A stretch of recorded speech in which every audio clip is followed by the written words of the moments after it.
ಮಹಾರಾಜನಂತೆ ಇತರರೊಬ್ಬರನ್ನು ಅಲ್ಲದೆ ನಿಮ್ಮಿಬ್ಬರನ್ನೇ ನಮ್ಮ ವಿಶ್ವಾಸದ ಆಂತರ್ಯದ ಕರಣೀಕರನಾಗಿ ಆಯ್ದುಕೊಂಡವೇಕೆ? 5 ವರ್ಷಗಳಿಂದ ತಿಂಗಳ ಒಂದಕ್ಕೆ 2,000 ವರಹಗಳಂತೆ ನಿಮಗೆ ತೆತ್ತು ತೆತ್ತು ಹಾಳಾಗುತ್ತಿರುವ ಏತಕ್ಕೋಸ್ಕರವಾಗಿ ಕೃತಜ್ಞತೆ, ಸ್ವಾಮಿ ಭಕ್ತಿ ತೊಲಗಿ. ಇಂದಿನಿಂದ ಕರಣಿಕತವನ್ನು ಆ ಕಾಳ ಸರ್ಪಗಳಿಗೆ ವಹಿಸಿ ನಿರಾತಂಕದಿಂದಿರುವೆವು. ಅವಕ್ಕೆ ಎರೆದ ಹಾಲು ವಿಷವಾಗುವುದಾದರೂ ಕೊಟ್ಟ ನಿಕ್ಷೇಪವನ್ನು ಅವು ನಿಮ್ಮಂತೆ ಬಯಸುವವರಿಗೆ ಬಿಟ್ಟು ಕೊಡದೆ ಪ್ರಾಣ ಪಣದಿಂದ ರಕ್ಷಿಸುತ್ತವೆ. ಶ್ರೀಮಂತರು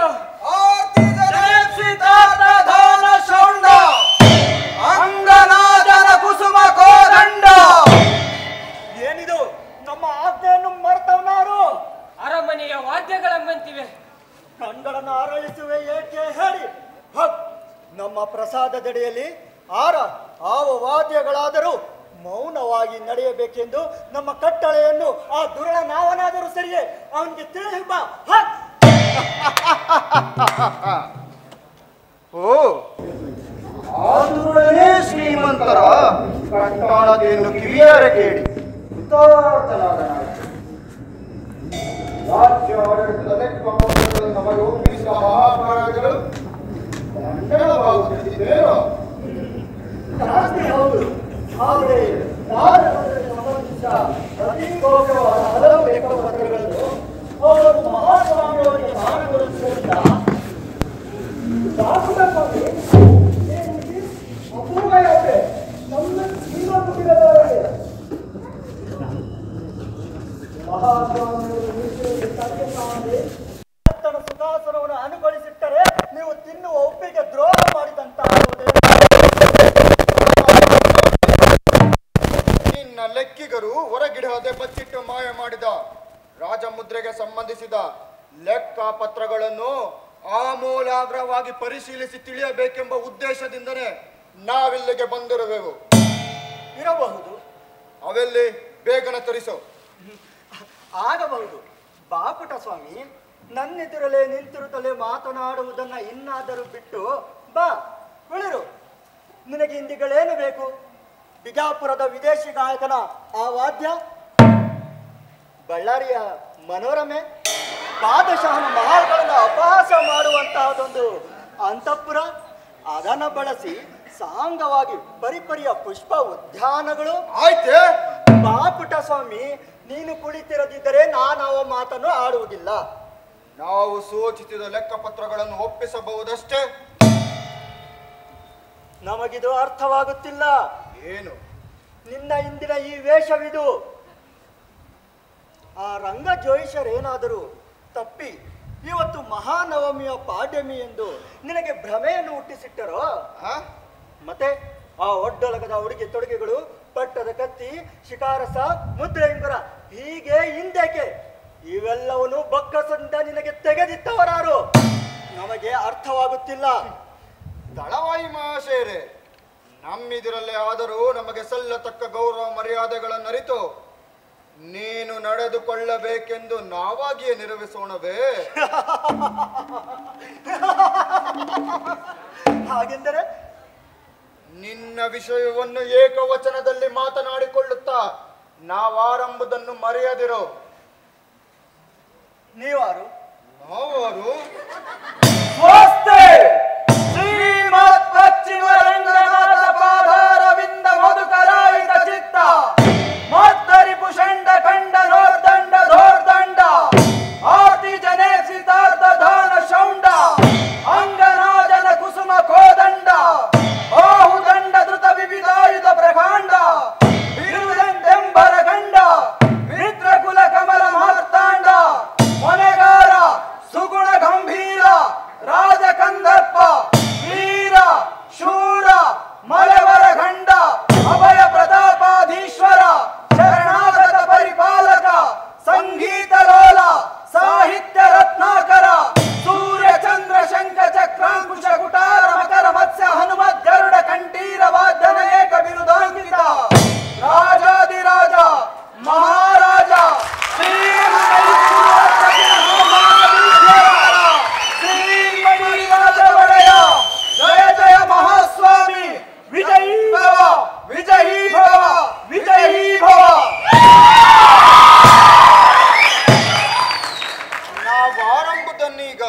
ಅರಿವುಗೊಂಡೆಯ ವಿಕ್ರಮರಾಜಯ್ಯ.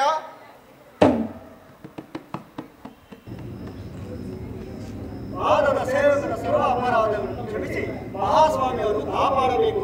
ಉಳಿದ ಲೆಕ್ಕಪತ್ರಗಳಲ್ಲಿ ಮಹಾಸ್ವಾಮಿಯವರ ಅಪ್ಪಣೆ ಆದರೆ ಇಲ್ಲಿಗೆ ಅವನ್ನು ಧರಿಸುವೆನು. ಎನ್ನಿಲ್ಲಿ ನಾವು ನಿಲ್ಲಲಾರವು.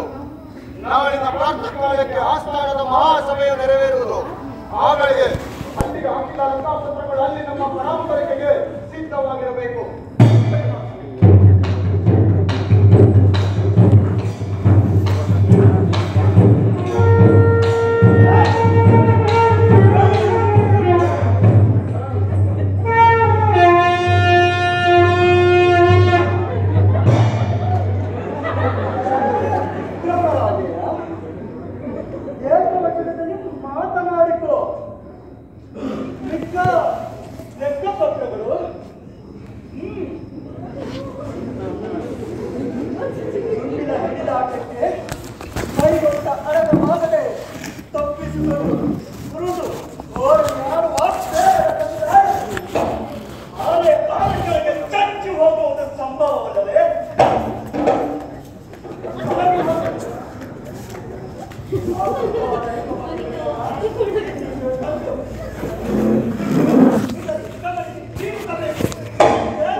ಚಿತ್ರಪಟದಲ್ಲಿ ಬಿಡಿಸಿಹ ರೂಪವ, ಚಿತ್ರಪಟದಲ್ಲಿ ಬಿಡಿಸಿಹ ರೂಪವ, ಬಿಡಿಸಿಹ ರೂಪವ ತೋರಿಸಲೆತ್ನಿಸೆ, ಬಿಡಿಸಿಹ ರೂಪವ ತೋರಿಸಲೆತ್ನಿಸೆ.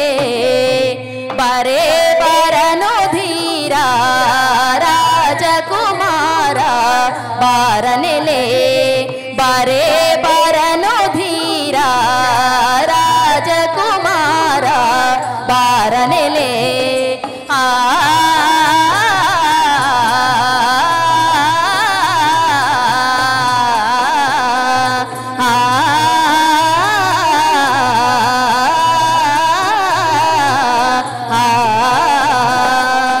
ಬಗೆ ಬಗೆ ಹೂಗಳು ವನದೊಳು ಅರಳಿರೆ, ಬಗೆ ಬಗೆ ಹೂಗಳು ವನದೊಳು ಅರಳಿರೆ, ಘಮಘಮಿಸುವ ಪೂ ಮುಡಿಸೈ ಬಾರ, ಘಮಘಮಿಸುವ ಪೂ ಮುಡಿಸೈ ಬಾರ.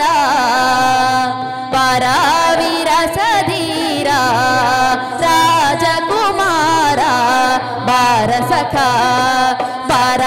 ವಿರಸಧೀರ ರಾಜಕುಮಾರ ಬಾರ ಸಖ, ಬಾರ ಸಖ, ಬಾರ ಸಖ.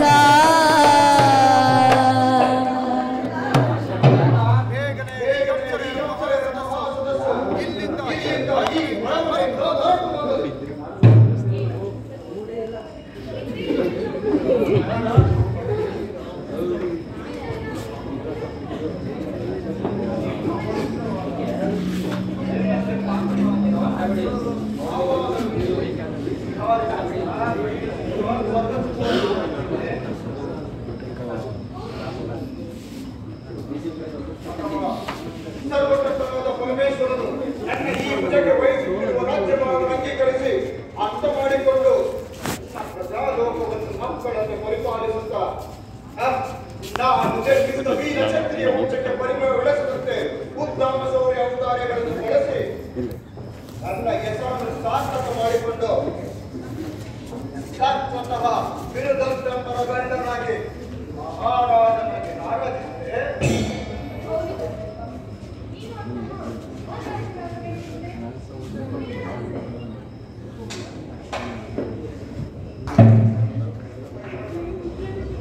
ಇವರಿಗೆ ಒಬ್ಬೊಬ್ಬರಿಗೆ ಒಂದಷ್ಟು ಸಾವಿರ ವರಗಳಂತೆ ನನ್ನ ಕೋಶಗೃಹದಿಂದ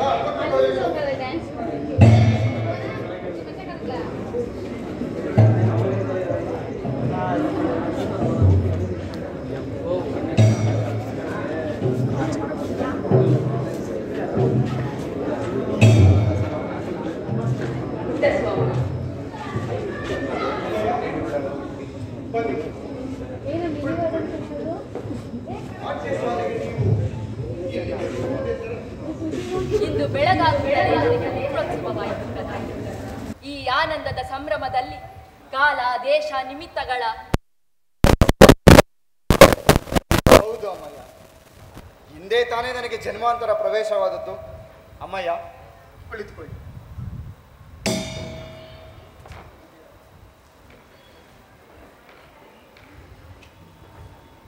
ಪುಟ್ಟಸ್ವಾಮಿ, ಹೀಗೆ ಅಕಸ್ಮಾತ್ತಾಗಿ ಈ ವಿಪರೀತ ಪ್ರಚಾರದ ಸೌಭಾಗ್ಯಕ್ಕೆ ಕಾರಣವೇನು?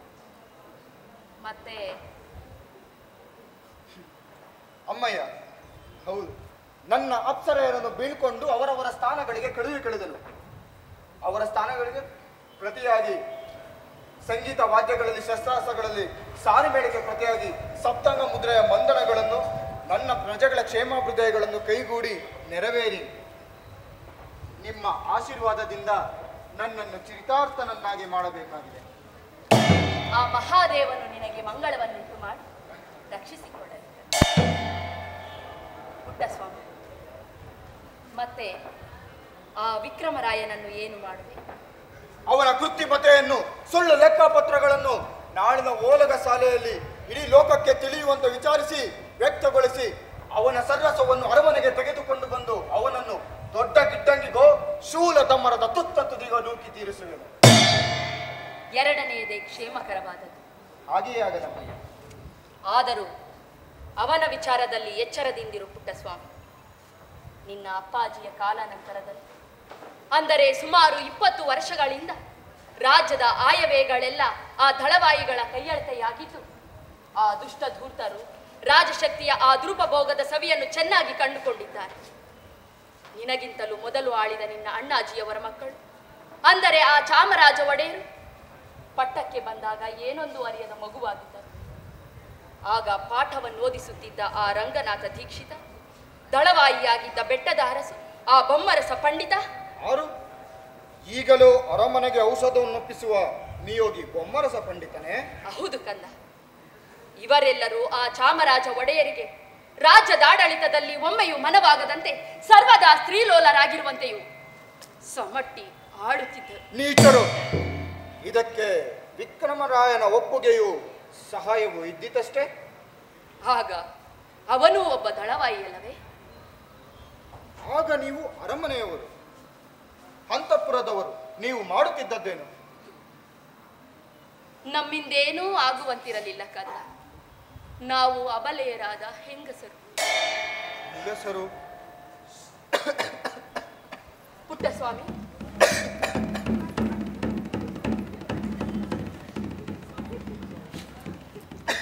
ಪುಟ್ಟಸ್ವಾಮಿ, ನಿನಗೆ ಜ್ವರವೂ ಬಂದಿದೆ? ಇರಬಹುದು ಅಮ್ಮಯ್ಯ, ನನ್ನ ದೇಹಕ್ಕೆ ಬಹಳ ಆಯಾಸವಾಗುತ್ತಿದೆ. ಓ, ಅದೆಲ್ಲ ಏನಿಲ್ಲ, ನೀವು ಹೆದರಬೇಡಿ. ಇಂದಿನ ಬೆಳಗಿನ ದಳವಟ್ಟ ಅನೇಕ ಮನೋವಿಕಾರಗಳಿಂದ ನನಗೆ ಬಳಕೆ ಆಗಿದೆ ಅಷ್ಟೇ. ಸ್ವಲ್ಪ ಅಭ್ಯಾಸವಾದರೆ. ಈಗಲೇ ಪಂಡಿತರಿಗೆ ಹೇಳಿ ಕಳುವೇನು ಕಂದ?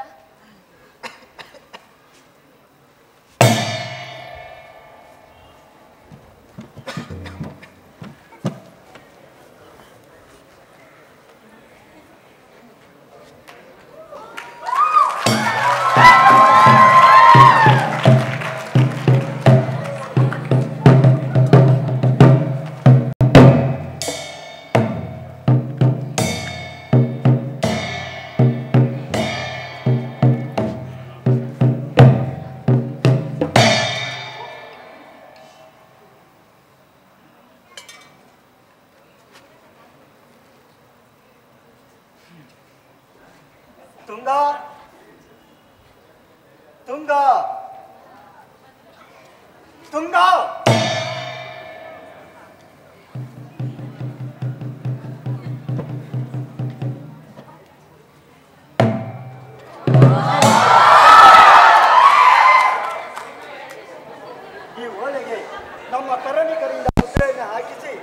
ಒಡನೆ ನೀನಿದನ್ನು ತೆಗೆದುಕೊಂಡು ಹೊರಟು ನಾಳೆ ಬೆಳಗಾದೊಡನೆ ತೆರಗಡಾಂಬಿಯಲ್ಲಿರುವ ನಮ್ಮ ನರಸರಾಜನಿಗೆ ಮುಟ್ಟಿಸಬೇಕು. ಶ್ರೀ ರಣಧೀರ ಕಂಠೀರವ ನರಸರಾಜರಿಗೆ? ಹೌದು. ಅಪ್ಪಣೆ. ಅಲ್ಲಿ ಅವರು ಯಾರಾದರೂ ರಾಜಧಾನಿಯ ವೃತ್ತಾಂತವೇನೆಂದು ಬೆಸಗೊಂಡರೆ ಶ್ರೀಮನ್ ಮಹಾರಾಜ ಇಮ್ಮಡಿ ರಾಜ ಒಡೆಯರು ಸ್ವರ್ಗಸ್ಥರಾದರು ಎಂದು ಹೇಳು. ಆದರೆ ಮಹಾರಾಜರು ಇನ್ನು ಬದುಕಿರುವರು, ಅವರಿನ್ನು ಸತ್ತಿಲ್ಲ. ನಮ್ಮ ದಳವಾಯಿ ವಿಕ್ರಮರಾಯನ ಮಾತಿನಲ್ಲಿ ನಿನಗೆ ಅವಿಶ್ವಾಸ ಉಂಟಾಯ್ತೆ? ಇಲ್ಲದಿದ್ದರೆ ನೀನು ಹೇಳಿ ಆದೆಯೋ? ಎರಡೂ ಇಲ್ಲ. ಮತ್ತೆ ಹೋಗ್. ಅರಮನೆಯಲ್ಲಿ ಏನು?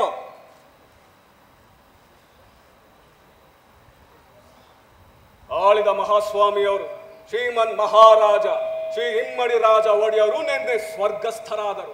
ರಾಜಧಾನಿಯು ಹಾಗೂ ಇಡೀ ದೇಶವೇ ಶೋಕ ಸಾಗರದಲ್ಲಿ ಮುಳುಗಿ ಹೋಗಿದೆ. ಹಾಗೆಂದು ಈ ಓಲೆಯಲ್ಲಿ ಬರೆದಿರುವೆವು. ಜೋಕೆ. ಅಪ್ಪಣೆ. ತಡೆತುಂಗ, ಆ ಕಳ್ಳ ಕರ್ಣಿಕರು ಅದಕ್ಕೆ ಮುದ್ರೆಯನ್ನು ಹಾಕಿಸುವಾಗ ಒಳಗಣ ಬರಹವನ್ನು ಓದಿಕೊಳ್ಳದಂತೆ ಎಚ್ಚೆತ್ತು ನೋಡಿಕೊಳ್ಳುತ್ತಿರೋ. ಅಪ್ಪಣೆ. ಕೆಳಗಡ ಅಂಗಳದಲ್ಲಿರುವ ಬೊಮ್ಮರಸ ಪಂಡಿತನಿತ್ತ ಕಳಿ, ಆ ಬಳಿಕ ನೀನು ಕರ್ಣಿಕರ ಚಾವಡಿಗೆ ಹೋಗು. ಅಪ್ಪಣೆ.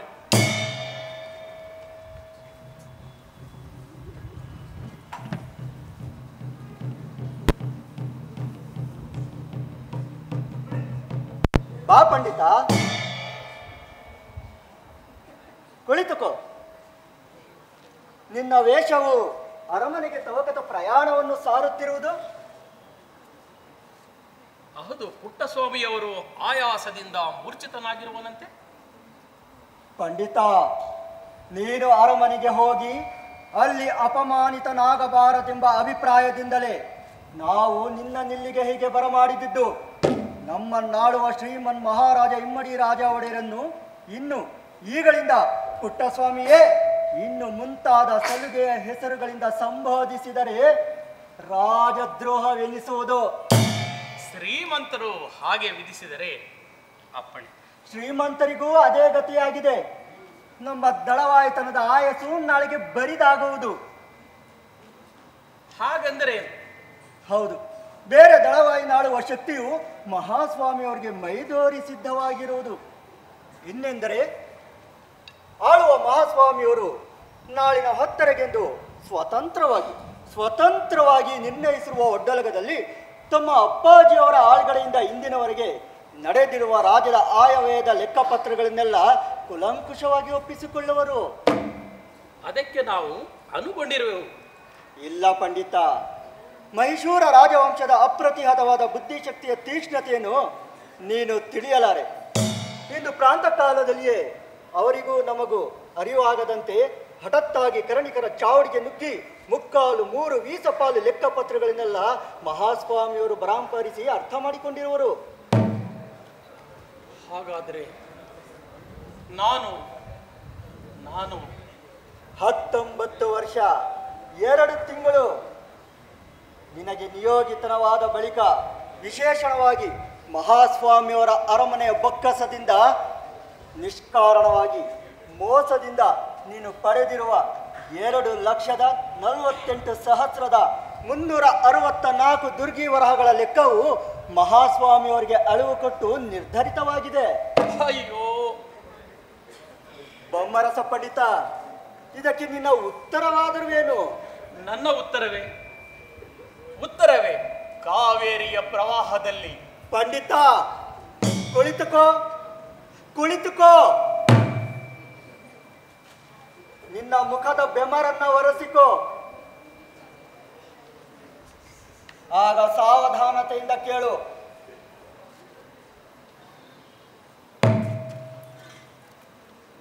ನಾಳೆ ಬೆಳಗಾಗುತ್ತಲೇ ನೆರವೇರಬೇಕಾದ ಒಡ್ಡರಗವು ನೆರೆಯಲಾರದೆ ಹೋದರೆ ನಿನಗೆ ವಿಪತ್ತಿನಿಂದ ವಿಮೋಚನವಾಗುವುದಿಲ್ಲವೇ?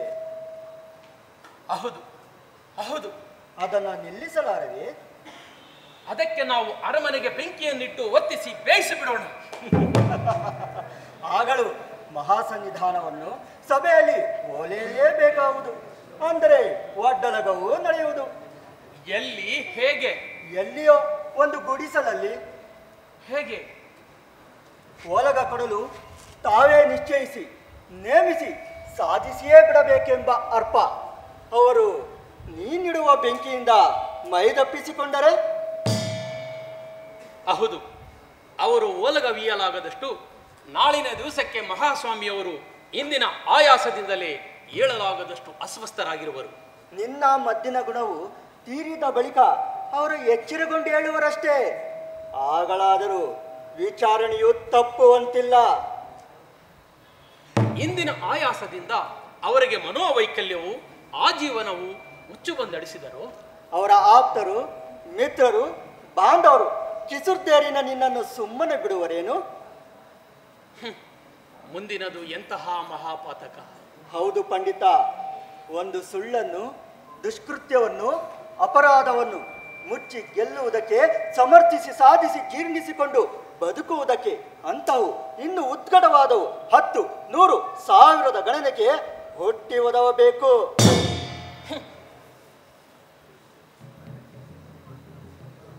ಅಳಗರಾಜ,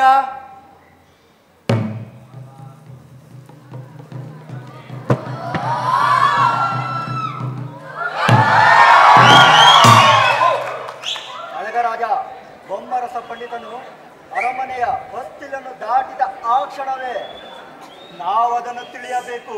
ಅಪ್ಪಣೆ ಪ್ರಭು.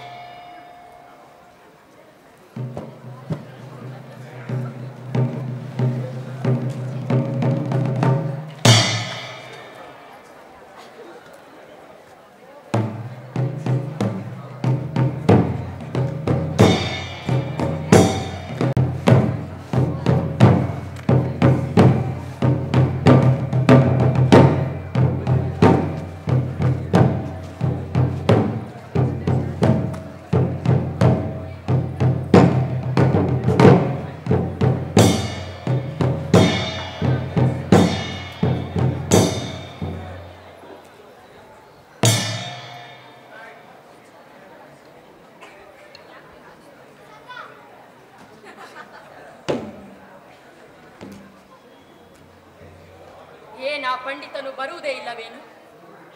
ಚಂದವೇ, ನೀನಾದರೂ ಅವನ ಮನೆಗೆ ಹೋಗಿ ಕರೆದುಕೊಂಡು ಬಾ, ಹೋಗು.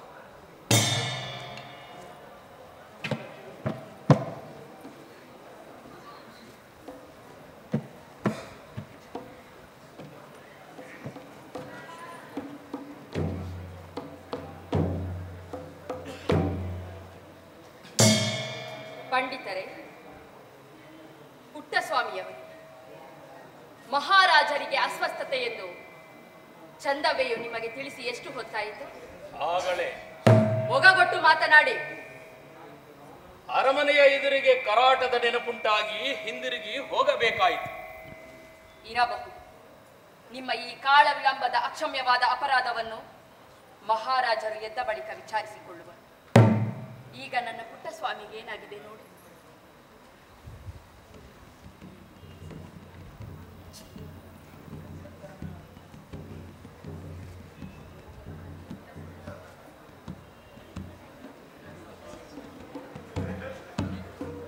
ಸ್ವಲ್ಪ ಹಾಲು ತೆಗೆದುಕೊಂಡು ಬಾ. ನನ್ನ ಪುಟ್ಟಸ್ವಾಮಿಗೆ ಏನಾಗಿದೆ ಪಂಡಿತರೇ?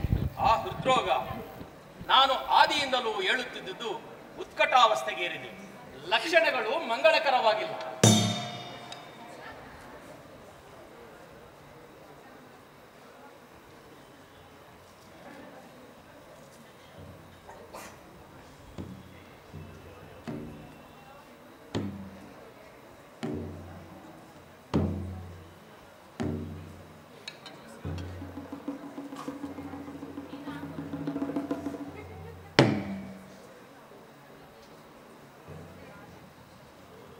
ಪಂಡಿತರೇ, ನಿಮ್ಮ ಕೈ ಏಕೆ ಹೀಗೆ ನಡುಗುತ್ತಿದೆ? ಇಲ್ಲಿ ಕೊಡಿ, ನಿಮಗೆ ಚಳಿ ಬಂದಿರಬೇಕು. ಸ್ವಾಮಿ, ಬಾಯ್ತೆರೆ ಕಂದ, ಔಷಧ.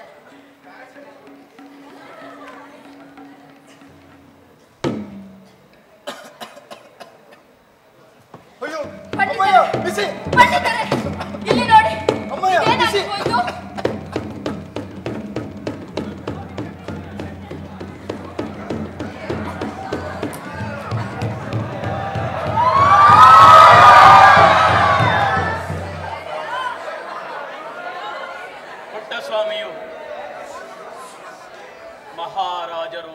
ಸ್ವರ್ಗಸ್ಥರಾದ.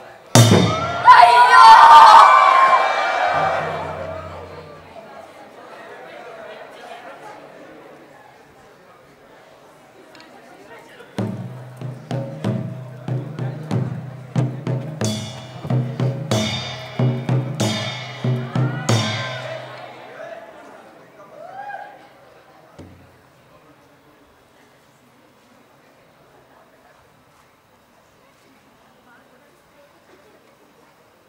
ನಮ್ಮ ನಾಡುವ ಮಹಾಸ್ವಾಮಿಯವರಿಗೆ ಬಹಳ ದೇಹಾಲಸ್ಯವಾಗಿದೆ ಎಂದು ತಿಳಿಯಿತು.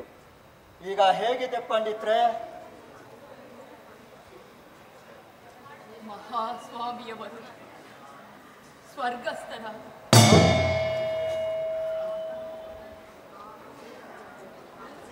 ದೈವ ಶಾಸನ.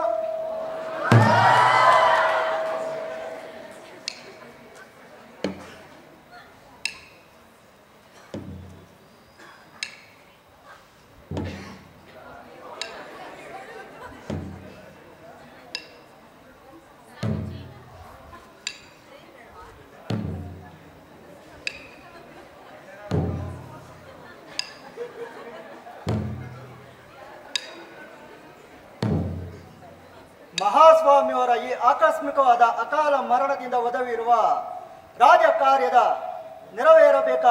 ನೆರವೇರಬೇಕಾದ ಒಡ್ಡಲಗವು ನೀನಿರಬೇಕಾಗಿದೆ ಪಂಡಿತ. ನಡೆ. ಹಿರಿ ಪಂಡಿತರೇ, ಈ ನಿರ್ಭಾಗ್ಯನೋ ಇನ್ನೂ ಸತ್ತಿಲ್ಲವೆಂದು ಈ ನನ್ನ ತಾಯಿ ಹೊಟ್ಟೆಯೊಳಗೊಂದು ಪ್ರತ್ಯಾಶೆಯುಂಟಾಗಿತ್ತು. ಅವನಿಗೇನಾದರೂ ಚೇತನ ಉಂಟಾದರೆ ಆಗಳಿಲ್ಲಿ ಪಂಡಿತಲ್ಲಿ ಇಲ್ಲದಿದ್ದರೆ ಹೇಗೆ? ಆದುದರಿಂದ ಪಂಡಿತರು ಈಗಲೇ ಹೋಗಲಾರರು.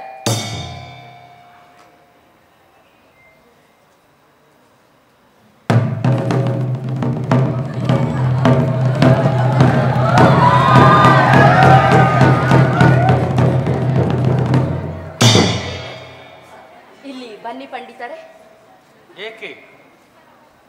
ಈ ನಿಲುವು ಗನ್ನಡಿಯಲ್ಲಿ ನೋಡಿ. ನಿಮ್ಮ ಮುಖಕ್ಕೂ ಈ ಹೆಣದ ಮೋರೆಯ ಛಾಯೆಗೂ ಭೇದವೇನಿದೆ? ಅಯ್ಯೋ, ನನಗಿದ್ದಂತೆ ನಿಮಗೂ ಒಬ್ಬನೇ ಮಗನಲ್ಲವೇ ಪಂಡಿತರೇ? ಯಾತಕ್ಕೆ? ಇತ್ತ ಬನ್ನಿ. ಮುಂದಕ್ಕೆ ಬರುವಿರೋ ಇಲ್ಲವೋ? ಚಂದವೇ, ರುದ್ರವೇ, ಅವರನ್ನು ಬಿಟ್ಟು ಹೇಳಿ ಹೋಗಿ ಆ ಬಾಗಿಲ ಸಮೀಪದಲ್ಲಿ ನಿಂತುಕೊಳ್ಳಿರಿ. ಪಂಡಿತರೇನಾದರೂ ನನ್ನ ಸಮ್ಮತಿ ಇಲ್ಲದೆ ಇಲ್ಲಿಂದ ಹೊರಗೆ ಹೋಗುವುದಕ್ಕೆ ಕಾಲ್ ತೆಗೆದರಾದರೆ ಒಡನೆ ನಿಮ್ಮ ಮಡಿಲಲ್ಲಿರುವ ಕಿಕ್ಕಟಾರಿಯಿಂದ ಇರಿದುಕೊಂಡು ಬಿಡಿ.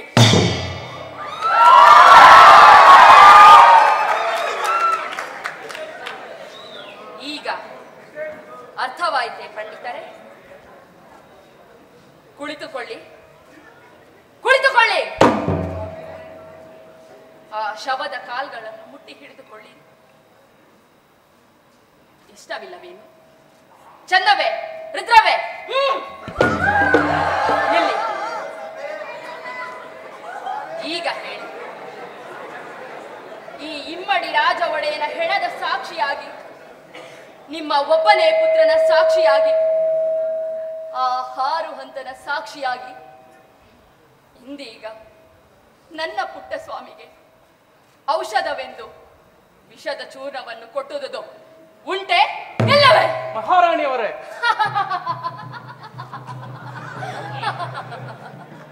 ಚಂದವೇ, ಪಂಡಿತರು ಮುದುಕರಾದರೂ ಜೋಕೆ ದಶ ದಿಕ್ಕುಗಳನ್ನು ನೋಡುವುದರಿಂದ ಯಾವ ಪ್ರಯೋಜನವೂ ಇಲ್ಲ ಪಂಡಿತರೇ.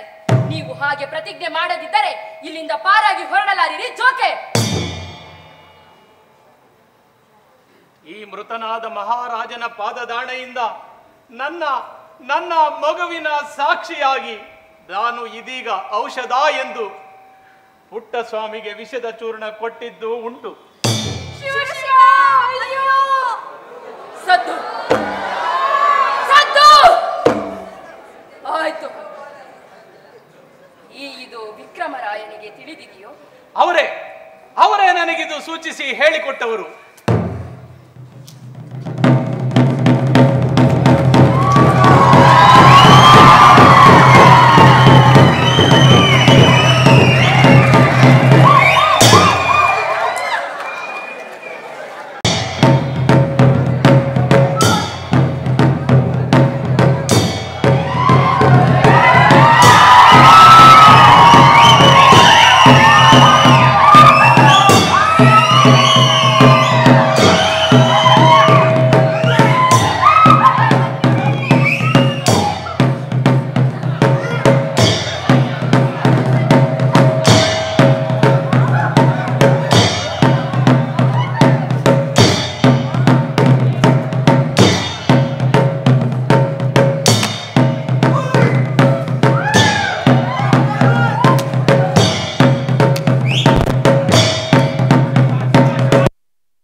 ಮಾಡಬೇಕೆಂಬ ರಣಧೀರನ ನಿಬಂಧನೆಯನ್ನು ನೀನು ನೆನೆದುಕೊಳ್ಳುತ್ತಿರೋ. ನಾಳಿನವರೆಗೆ ಈ ನನ್ನ ವಜ್ರಮುಷ್ಟಿಯ ತೀಟನ್ನು ಅಡಗಿಸಿಟ್ಟು ಸಹಿಸಲಾರೆ. ಈ ಹೋರಾಟವು ಈಗಲೇ ಆಗಬಾರದೇನು? ನೀನು ಈಗಲೇ ಸಜ್ಜಾಗಿರುವೆ. ಈ ಹುಳುಗಾರಕ್ಕಾಗಿ ರಣಧೀರ ಇದು ಎಂದಾದರೂ ತನಿವಣ್ಗಳನ್ನು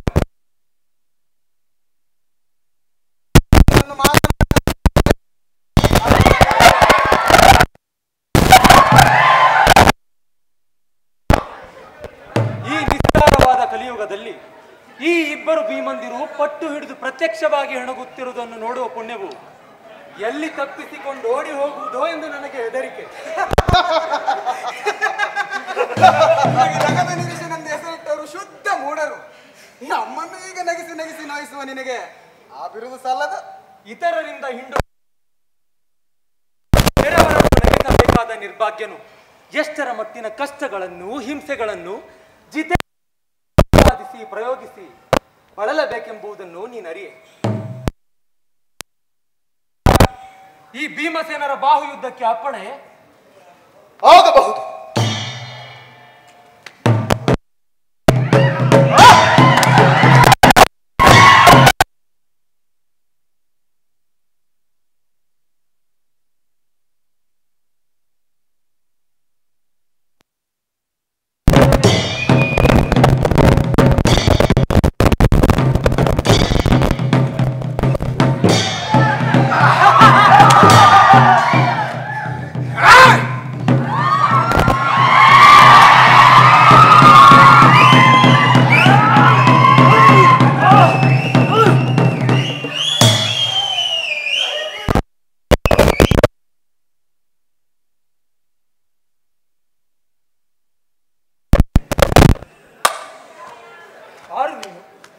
ಶ್ರೀಮಂತ ವಿಕ್ರಮರಾಯರ ಪರಿವಾರದವನು ನಾನು.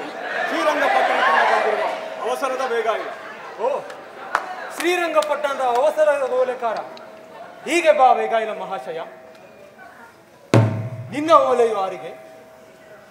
ಶ್ರೀ ರಣಧೀರ ಕಂಠೀರವ ನರಸರಾಜ ಒಡೆಯ ಮಹಾಸ್ವಾಮಿಯವರಿಗೆ. ಮಹಾಸ್ವಾಮಿಯವರು ಅದನ್ನು ತೆಗೆದುಕೊಂಡು ಓದು ನಿರೀಶ.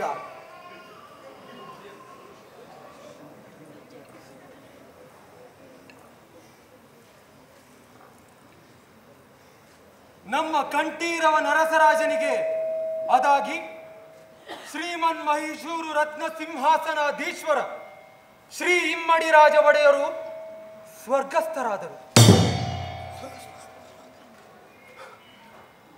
ಆದುದರಿಂದ ನಿನ್ನನ್ನು ಪಟ್ಟಕ್ಕೆ ಆಯ್ದುದಾಯಿತು. ಈ ಸೂಚನೆಯನ್ನು ಕಂಡೊಡನೆಯೇ ನೀನು ಸಕುಟುಂಬನಾಗಿ ಮಹೀಶೂರಿಗೆ ಹೊರಟು ಬರಬೇಕು. ವಿಶೇಷ ವಿಷಯಗಳನ್ನು ಮುಖತಃ ತಿಳಿಯುವೆ. ಇಂತಿ ದಳವಾಯಿ ವಿಕ್ರಮರಾಯ. ಪುನಃ ಓದು.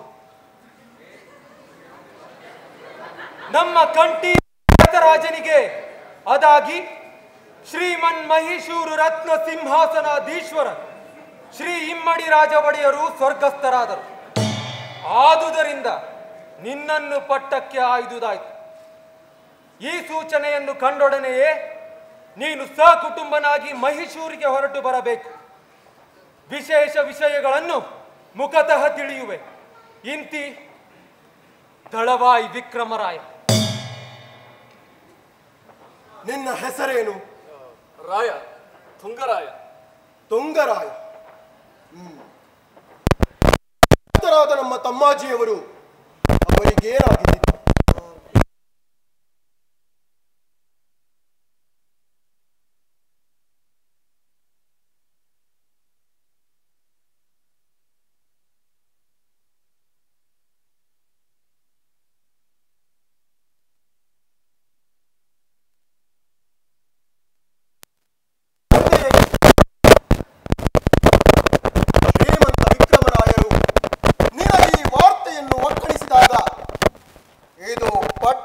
ಪ್ರಚಾರವಾಗಿದ್ದ ಈ ವೃತ್ತಾಂತವು ಅರಮನೆಯವರಿಗೆ ಅನೇಕರಿಗೆ ತಿಳಿದಿರಲಾರದು. ಅದು ಏಕೆಂದರೆ ಹೇಳು. ಏಕೆಂದರೆ ಈ ವಿಷಯವು ಮೊತ್ತ ಮೊದಲು ಶ್ರೀಮಂತರಿಗೆ ತಿಳಿದು ಆ ಒಡನೆ ಅವರು ನನ್ನಿಲ್ಲಿಗೆ ಕಳಿಸಿರಬೇಕು. ತುಂಗ, ಮಹಾರಾಜರನ್ನು ನೀನು ಕಡೆಯ ಬಾರಿ ನೋಡಿದ್ದುದಾವಾಗ? ಬಹುಶಃ 6 ದಿನಗಳ ಹಿಂದೆ ಮಹಾಸ್ವಾಮಿ. ಎಲ್ಲಿ? ವಿಜಯದಶಮಿಯ ಉತ್ಸವದ ಸಮಾರಂಭದಲ್ಲಿ ಆನೆ ಮೇಲೆ ಮಹಾಸ್ವಾಮಿ. ಆಗಳವರಿಗೇನಾದರೂ ದೇಹಾಯಾಸವಾಗಿದ್ದಂತೆ ತೋರುತ್ತಿದ್ದಿದೆ? ನಾನು ಏನನ್ನು ನಿಶ್ಚಯವಾಗಿ ಹೇಳಲಾರೇನು ಮಹಾಸ್ವಾಮಿ, ಏಕೆಂದರೆ ಅಂದು ನಾನು ಮಹಾರಾಜರನ್ನು ಸಂದರ್ಶಿಸಿದ್ದು ಬಹಳ ದೂರದಿಂದ. ಬಸವಮಲ್ಲ, ಹೋಗಿ ಈ ಹರಿಕಾರನಿಗೆ ಬಿಡಾರವನ್ನು ತೋರಿಸಿ ಇತರ ಅನುಕೂಲಗಳನ್ನು ಅನುಗೊಳಿಸಿಕೊಳ್ಳು. ಆಗಬಹುದು. ನಡೆಯಿ ತುಂಗರಾಯ.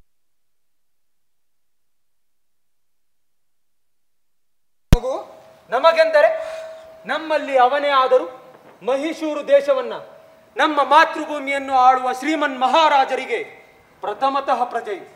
ಆ ತರುವಾಯ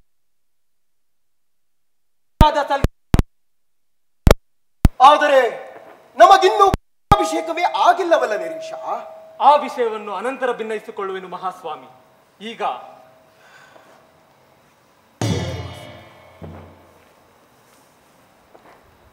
ನಿರೀಶ,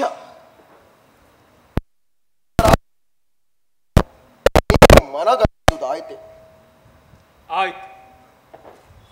ರಾಜ್ಯವು ನೀನು ಊಹಿಸಿಕೊಂಡಿರುವಷ್ಟು ಸುಲಭ ಸಾಧ್ಯವಾಗಿರುವಂತೆ ತೋರುವುದಿಲ್ಲ. ಕಟ್ಟಿದ ದಟ್ಟಿ ಚಲ್ಲಣದ ಉಟ್ಟ ಮಲ್ಲಪಳಿಯ ಈ ವೇಷದಲ್ಲಿ, ಕೆಮ್ಮಣ್ಣು ಮಟ್ಟಿಯಲ್ಲಿ ವೀರಾಸನದಲ್ಲಿ ಕುಳ್ಳಿರುತ್ತಾ ಆ ಪಟ್ಟಿನ ಕದನವನ್ನು ಮಹಾಸ್ವಾಮಿಯವರು ಪರಾಂಬರಿಸುತ್ತಿದ್ದ ಈ ಸಮಯಕ್ಕೆ ಈ ವೃತ್ತಾಂತವು ತಿಳಿಯ ಬಂದುದರಿಂದ ದುಷ್ಟ ನಿಗ್ರಹವು ವಿಶೇಷವಾಗಿ ಮಹಾಸ್ವಾಮಿಯವರ ಆಳ್ವಿಕೆಯಲ್ಲಿ ನಿಷ್ಕಂಟಕವಾಗುವುದೆಂಬುದು ಸೂಚನೆ. ರಾಜಧಾನಿಯಲ್ಲಿ ಇಷ್ಟು ದೂರದಲ್ಲಿ ಇಷ್ಟು ಬೇಗನೆ ಹೊಗಳುವ ಭಟ್ಟನೊಬ್ಬನು ಆವಿರ್ಭವಿಸಬಲ್ಲನೆಂಬುದು ನಮಗೆ ತಿಳಿದಿರಲಿಲ್ಲ. ಮತ್ತೆ ದುರಭಿಸಂಧಿಯ ಧೂರ್ತ ದಳವಾಯಿಯೊಬ್ಬನ ಸೊಕ್ಕನ್ನಿಳಿಸಿ ಮಹೀಶೂರು ರತ್ನ ಸಿಂಹಾಸನವನ್ನು ಸತ್ವತಃ ಸ್ವತಂತ್ರ ಮಾಡಲು ಮಹಾಸ್ವಾಮಿಯವರಂತಹ ಸಾಹಸಾಂಕನ ಶಕ್ತಿ ಪ್ರಯೋಗದಲ್ಲಿ ಕುಶಲಯೋಗಿಯ ಅವಶ್ಯಕತೆಯುಂಟಾಗಿರುವುದು ಅದು ಸ್ವಲ್ಪ ನಿಜ ನಿರೀಶ. ಮಕ್ಕಳಾಗಿರುವ ಉತ್ತರಾಧಿಕಾರಿಗಳನ್ನು ಬಿಟ್ಟು ಸ್ವರ್ಗಸ್ಥರಾಗಿರುವ ಪ್ರತಾಪಿರಾಜರ ರಾಜ್ಯಗಳು ಅವಕ್ಕೆ ಅಳಸದ ಕಷ್ಟ ಕ್ಲೇಶಗಳಿಲ್ಲ. ಹಾಗೆ ದುಃಖಕ್ಕೆ ಕೋಟಲಿಗಳಿಗೆ ಪಕ್ಕಾದ ಅಂತಹ ರಾಜ್ಯಗಳನ್ನು ಸಕಾಲದಲ್ಲಿ ಉದ್ಧರಿಸಿ ಸಲಹುವುದಕ್ಕೆ ನಿಪುಣರಾದ ಸತ್ವಯುಕ್ತ ಪ್ರತಿಭಾಶಾಲಿಗಳನ್ನು ಆ ಮಹಾಸ್ವಾಮಿಯು ಸೃಷ್ಟಿಸದೆಯೂ ಇಲ್ಲ. ಮಹಾಸ್ವಾಮಿ ನಿರೀಶ, ಪುನಶ್ಚ ಓದು.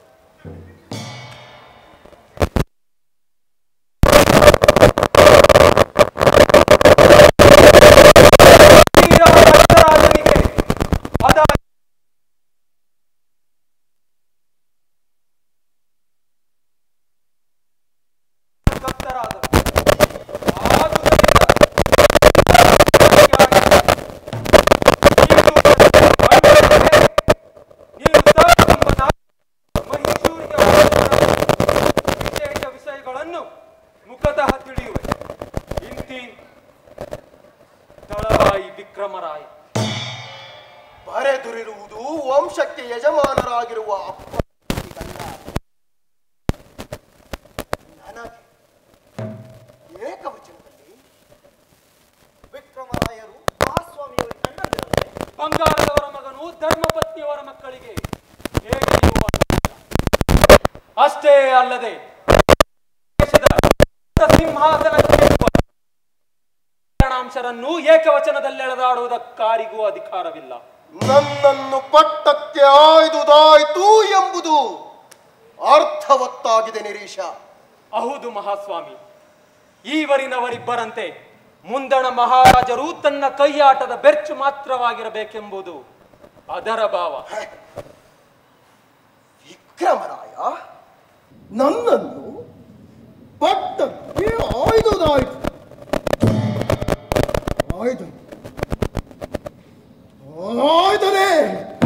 ಎಂಟನೆಯ ಕೆಚ್ಚಿನ ಕುಲ್ಲನವನು ಸಕ್ಕ ಇನ್ನಿಂದಿನಿಂದ ಮಹಾಸ್ವಾಮಿಯವರ ಸನ್ನಿಧಾನದಲ್ಲಿ ಅವರ ಅಪ್ಪಣೆ ಇಲ್ಲದೆ ಏನನ್ನೇ ಆದರೂ ಮಾತು ಗುಟ್ಟಲಾಗದು. ನಿರೀಶ, ಇದರೊಳಗೆಲ್ಲ ಏನೋ ಕೃತ್ರಿಮ ಸಂಧಾನವಿರುವಂತಿದೆಯಲ್ಲವೇ? ಮಹಾಸ್ವಾಮಿಯವರು ಶ್ರೀ ರಣಧೀರ ಕಂಠೀರವ ನರಸರಾಜ ಒಡೆಯರೆಂಬುದನ್ನು ಮರೆಯಬಾರದು. ಅದನ್ನಿತ್ತ ಕೊಡು ನಗೇಶ. ಅಪ್ಪಾಜಿಯವರಿಗೆ ಈ ವಾರ್ತೆಯನ್ನು ಒಕ್ಕಣಿಸಿ ಅವರ ಮನೋಗತವನ್ನು ಆಶೀರ್ವಾದವನ್ನು ಆಶ್ರಯಿಸುವೆ.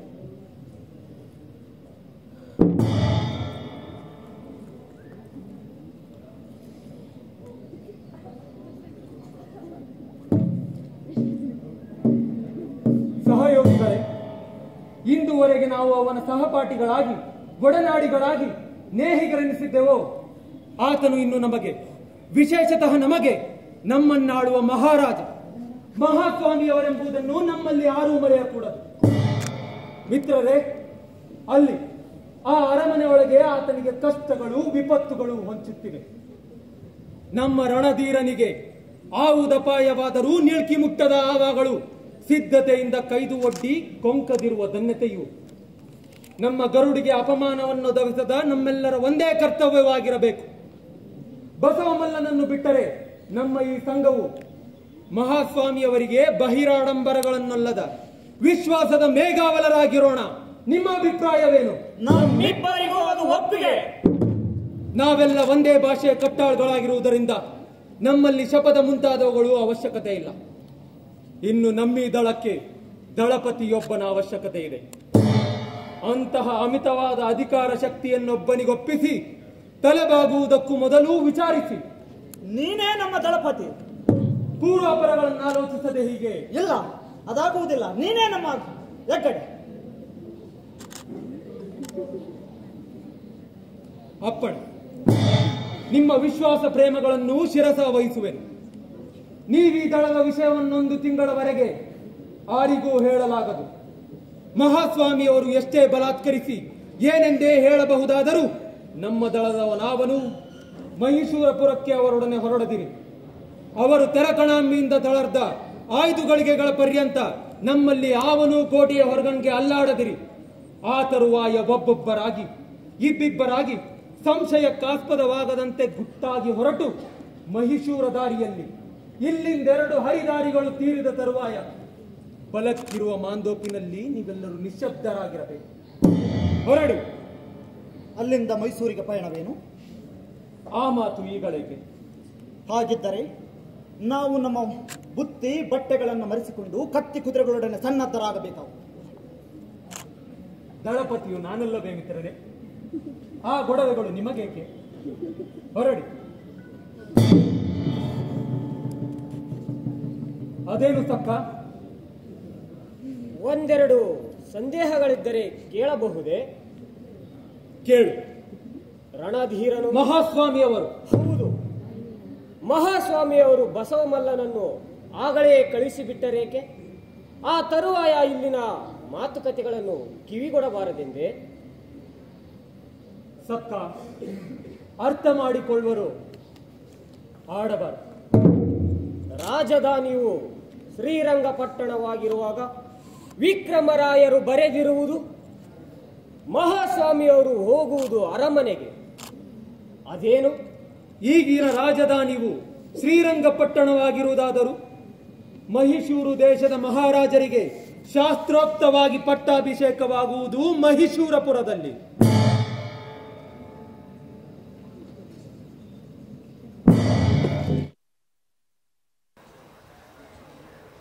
ಬುದ್ಧಿಯವರಲ್ಲಿರುದ್ರವೇ? ಸತ್ಯಯ ಕೋಣೆಯೊಳಗೆ. ನಿದ್ದೆ ಏನು? ಇಲ್ಲ, ಚಿತ್ರಕ ಚಾಮಪ್ಪನೂ ಇದ್ದಾನೆ. ಚಿತ್ರಕ ಚಾಮಪ್ಪನೆಂದೆಯಾ? ಹೌದು, ಬುದ್ಧಿಯವರ ತೂಗು ಮಂಚದ ಕಾಲತ್ತ ವಿಕ್ರಮರಾಯರ ಚಿತ್ರವನ್ನು ಚಿತ್ರಿಸಬೇಕೆಂದು ಕಟ್ಟು ಮಾಡಿರುವರು. ಏನಂದ್ರೆ? ನಾನು ಏತಕ್ಕೆಂದು ಕೇಳಿದ್ದಕ್ಕೆ ಬುದ್ಧಿಯವರು ಅವನ ಪಿಶಾಚ ಮುಖವನ್ನು ನಿರಂತರವಾಗಿ ಜ್ಞಾಪಿಸಿಕೊಳ್ಳುವುದಕ್ಕೆ ಎಂದು ಹೇಳಿದರು. ಏನಂದ್ರೆ?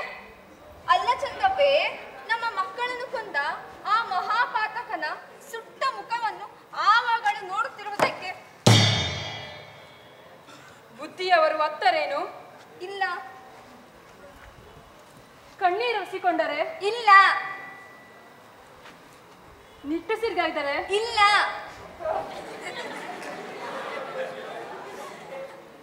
ದೇವಾಲಯಕ್ಕೆ ಹೋಗಿಲ್ಲವೇ? ಇಲ್ಲ ಇಲ್ಲ.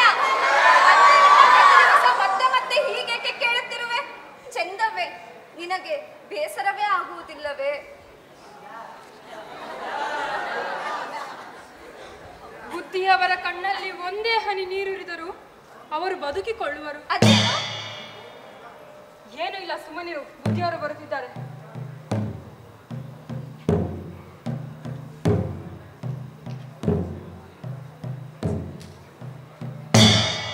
ಚಂದವೇ, ನೀನು ಹೋಗಿದ್ದಾದು ಏನಾಯಿತು? ಹಣ್ಣು. ಎಂದು ಬಂದರು? ನಿನ್ನೆಯ ಅಪರಾಹ್ನದಲ್ಲಿ. ಒಬ್ಬರೇ? ಇಲ್ಲ, ಸಕುಟುಂಬವಾಗಿ. ಭಾವಾಜಿಯವರು ಬಂದರೆ? ಇಲ್ಲ. ರಣಧೀರನು ಮೈಸೂರಿಗೆ ಬಂದೊಡನೆ ಏನು ಮಾಡಿದನು? ತಮಗೋಸ್ಕರವಾಗಿ ಏರ್ಪಾಡು ಮಾಡಿಕೊಂಡಿರುವಂತಹ ಬಿಡಾರದ ಮುಂದೆ ಕುದುರೆಯಿಂದ ಇಳಿದರು. ಬಿಡಾರವೆಂದರೆ ಅರಮನೆ ಎಲ್ಲವೇನು? ನನಗದು ತಿಳಿಯದು. ಈ ವಿಷಯ ಕಂಡು ಹೇಳಿದವನು ಇನ್ನೇನನ್ನು ಅರಿಯನು. ನಾಡಿದು ರಾತ್ರಿಯೇ ನಾವು ಮಹೇಶೂರಿಗೆ ಹೊರಡುವುದು.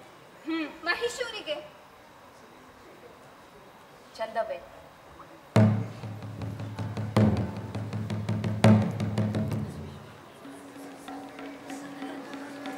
ಇದೆಲ್ಲವೂ ಗೌಪ್ಯವಾಗಿ ನಡೆಯಬೇಕು.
ಏನಪ್ಪ 20 ವರ್ಷಗಳಂದೇ ನಮ್ಮ ರಾಜಗಳು ಯಾವ ಗದ್ದೆಗೆ ನಾನು 2.5 ಹಣವನ್ನು ಬೆಲೆ ಈಗ ಅದೇ ಗದ್ದೆಗೆ ಉಂಡೆಯಾಗಿರೋ ದುಡ್ಡವರನ್ನು ತೋರಿಸಿದ್ದೇನೆ.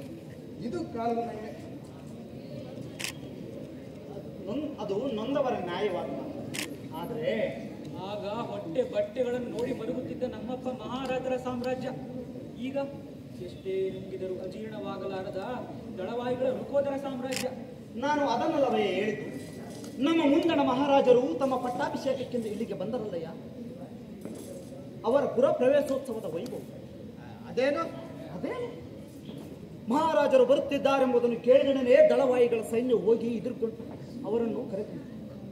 ಹೀಗೆ ಬರುವ ಮಹಾರಾಜರನ್ನು ಸ್ವಾಗತವಾಗಿ ಲಕ್ಷಣ ಮಾಡುವುದಕ್ಕೆ ಕಳಶ, ಕನ್ನಡಿ, ಫಲಪುಷ್ಪ, ಆರತಿ, ಅಕ್ಷತೆ ನಡೆಯುವುದಾಗಿರಲಿ ಸದ್ದಿಲ್ಲದೆ ಸರ್ವಾಯುಧ ಸಜ್ಜಿತವಾದ ದೊಡ್ಡ ಸೈನ್ಯವೊಂದು ಕಾಣಿಸಿಕೊಂಡು ಅವರನ್ನು ಅವರ ಅಂತಃಪುರದ ಅಂದಳಗಳನ್ನು ಸುತ್ತುವರಿದು ಬಂದಿಗಳೆಂಬಂತೆ ನಡೆಸಿಕೊಂಡು ವಿಕ್ರಮರಾಯನ ಇಬ್ಬರ ಆಳುಗಳು ಮಹಾರಾಜರ ಕುದುರೆ 2 ಪಕ್ಕಗಳಲ್ಲಿ ನಿಂತುಕೊಂಡು ಕಡಿವಾಣದ ಒಂದೊಂದು ಬಾರನ್ನು ಹಿಡಿದುಕೊಂಡು ತಾವೇ ಚಕ್ರವರ್ತಿಗಳೆಂಬಂತೆ ಉಬ್ಬಿ ಮೆರೆಯುತ್ತಿದ್ದುದನ್ನು ನಾನೇ ಈ ಕಣ್ಣಾರೆ ಕಂಡಿದ್ದೇನೆಯಾ. ಆಗ ನನಗೆ ಕುಂದಿಗಳು ಸಕ್ಕ ಮಾತಾಡಬೇಡ ಜೋಕೆ. ಏನ್ ಸ್ವಾಮಿ, ಆಗ ನಿಮ್ಮ ಮಹಾಸ್ವಾಮಿಯವರು ಬೆದರಿ ಬೆಂಡಾಗಿ ಬೆಳರಿ ಬೆಮರಿ ಇಳಿದು ಹೋದರಂತೆ. ಹಾಗೆಂದರೇನ ಯಾವ ಹುಚ್ಚರಂತೆ ಒದರಿಕೊಳ್ಳಿ. ನೀವು ಯಾವ ಊರಿನವರಯ್ಯ? ನಮ್ಮ ಸ್ಥಳವು ತಿರುಮಕೂಡಲ ನರಸೀಪುರ ಸ್ವಾಮಿ. ಓಹೋ, ತಿರುಮಕೂಡಲ ನರಸೀಪುರದವರೇನು? ಅಲ್ಲಿಯ ಕಾವೇರಿ ಕಪಿಲಾ ಸಂಗಮದಲ್ಲಿ ಅನುದಿನವೂ ಸ್ನಾನವನ್ನು ಮಾಡಿ ಮಾಡಿ ನಿಮ್ಮ ತಲೆಯೊಳಗಿನ ಬುದ್ಧಿಯೆಲ್ಲ ಕೊಚ್ಚಿಸಿ ಬಿಟ್ಟು ಹೋಗಿರಬೇಕು. ಯಾರೋ ಪಾಪ ಹಳ್ಳಿಗಾಡಿನವನು ಅನ್ಸುತ್ತೆ. ಹೌದೌದು. ಹಾಗೆಂದುದರಿಂದ ಈ ಸುಸ್ವಾಗತದ ಉತ್ಸವವು ನಿಮ್ಮ ಮಹಾಸ್ವಾಮಿಯವರಿಗೆ ಹೇಗೆ ರುಚಿಸಿತೆಂಬುದು ನಿಮ್ಮಲ್ಲಿ ಯಾರಾದರೂ ಹೇಳಿದಂತಾಗಿದೆ. ಈ ಧೂರ್ತನಿಗೆ ಒಳ್ಳೆಯದೊಂದು ಒದೆಯನ್ನು ಕೊಡಲೇ? ಅವನು ಯಾರೋ ಏನೋ ರುಚಿಸುವುದೇನಿಲ್ಲಯ್ಯ. ಅಸಡ್ಡೆ, ಅಲಕ್ಷ್ಯದ ಉಪೇಕ್ಷೆಯ ಉದಾಸೀನ ಭಾವದ ಅವರ ಮುಖಮಂಡಲದಲ್ಲಿ ತಾಂಡವ. ಹೇಗೆ ಆದರೂ ತಾನು ಸಿಂಹಾಸನದ ಮೇಲೆ ಸ್ಥಾಪನೆ ಪಡೆದರೆ ಇನ್ನು ತನ್ನ ಹೊಟ್ಟೆಯು ಅನವರತವು ತೀವಿ ತುಂಬಿ ಬೀಗಿ ತೇಗನ್ನೇರಿಸುವ ಆ ನೆಮ್ಮುಗೆಯ ಪದವಿಯು ಎಷ್ಟು ನಿರಾಸಾಯವಾಗಿ ದೊರಕೊಂಡೆಂಬ ಆನಂದವು ಆ ಮುಗುಳ್ನಗೆ ಅರ್ಥವೇನು? ಏನು ನಮ್ಮ ಮಹಾರಾಜರನ್ನು ಏಡಿ ಎಂದು ತಿನಾಳಿ ಎಂದು ಬೈಯುವೆ? ನಿಮ್ಮ ಮಹಾರಾಜನು ವೀರನೂ ಹೌದೇನು? ನಮ್ಮ ಮಹಾರಾಜರನ್ನು ಈಗ ಜರಿದು ಚಂಕಿಸಿ ಅಣಕವಾಗಿ ಮಾತನಾಡುತ್ತಿರುವ ಇವನ ಬಾಯಲ್ಲಿ ದುಂಡು ಮಲ್ಲಿಗೆಯ ಮೊಗ್ಗೆಗಳಂತಿರುವ 32 ಹಲ್ಲುಗಳನ್ನು 6 ಉದುರಿಸಿ ಬಿಡರಲ್ಲ.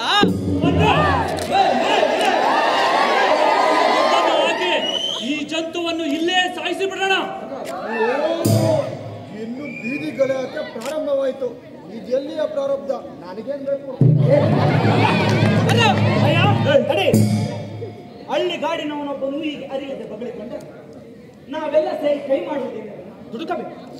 ನಾವು ಹಳ್ಳಿಗಾಡಿನವರಲ್ಲ ಕಣ, ನಿನ್ನಂತ ನೀನಿನ್ನೊಂದೇ ಮಾತನಾಡಿದರು ನಮ್ಮ ಗರುಡಿಯ ಮೇಲಣ ಆಣೆ ಇದೆ. ತಡೆ, ನಮ್ಮ ಮಹಾರಾಜರ ಪೂರ್ವೋತ್ತರಗಳನ್ನು ನೀವೇನನ್ನು ಬಲ್ಲಿರಯ್ಯ? ಅವರ ಹಣ್ಣಿನ ಶೌರ್ಯ ಪ್ರತಿಷ್ಠೆಗಳನ್ನೆಲ್ಲ ಇಂದಿಯವರೆಗೆ ಹೊಗಳಿ ಹಾಡಿದಿರಲ್ಲ. ಕೇಳ, ನೀನು ಇದೇ ಸ್ವರದಲ್ಲಿ ಹೀಗೆ ಗಳುತ್ತಿದ್ದರೆ ಸತ್ಯವಾಗಿ ಇಲ್ಲಿಂದ ಬದುಕಿ ಹೋಗಲಾರೆ.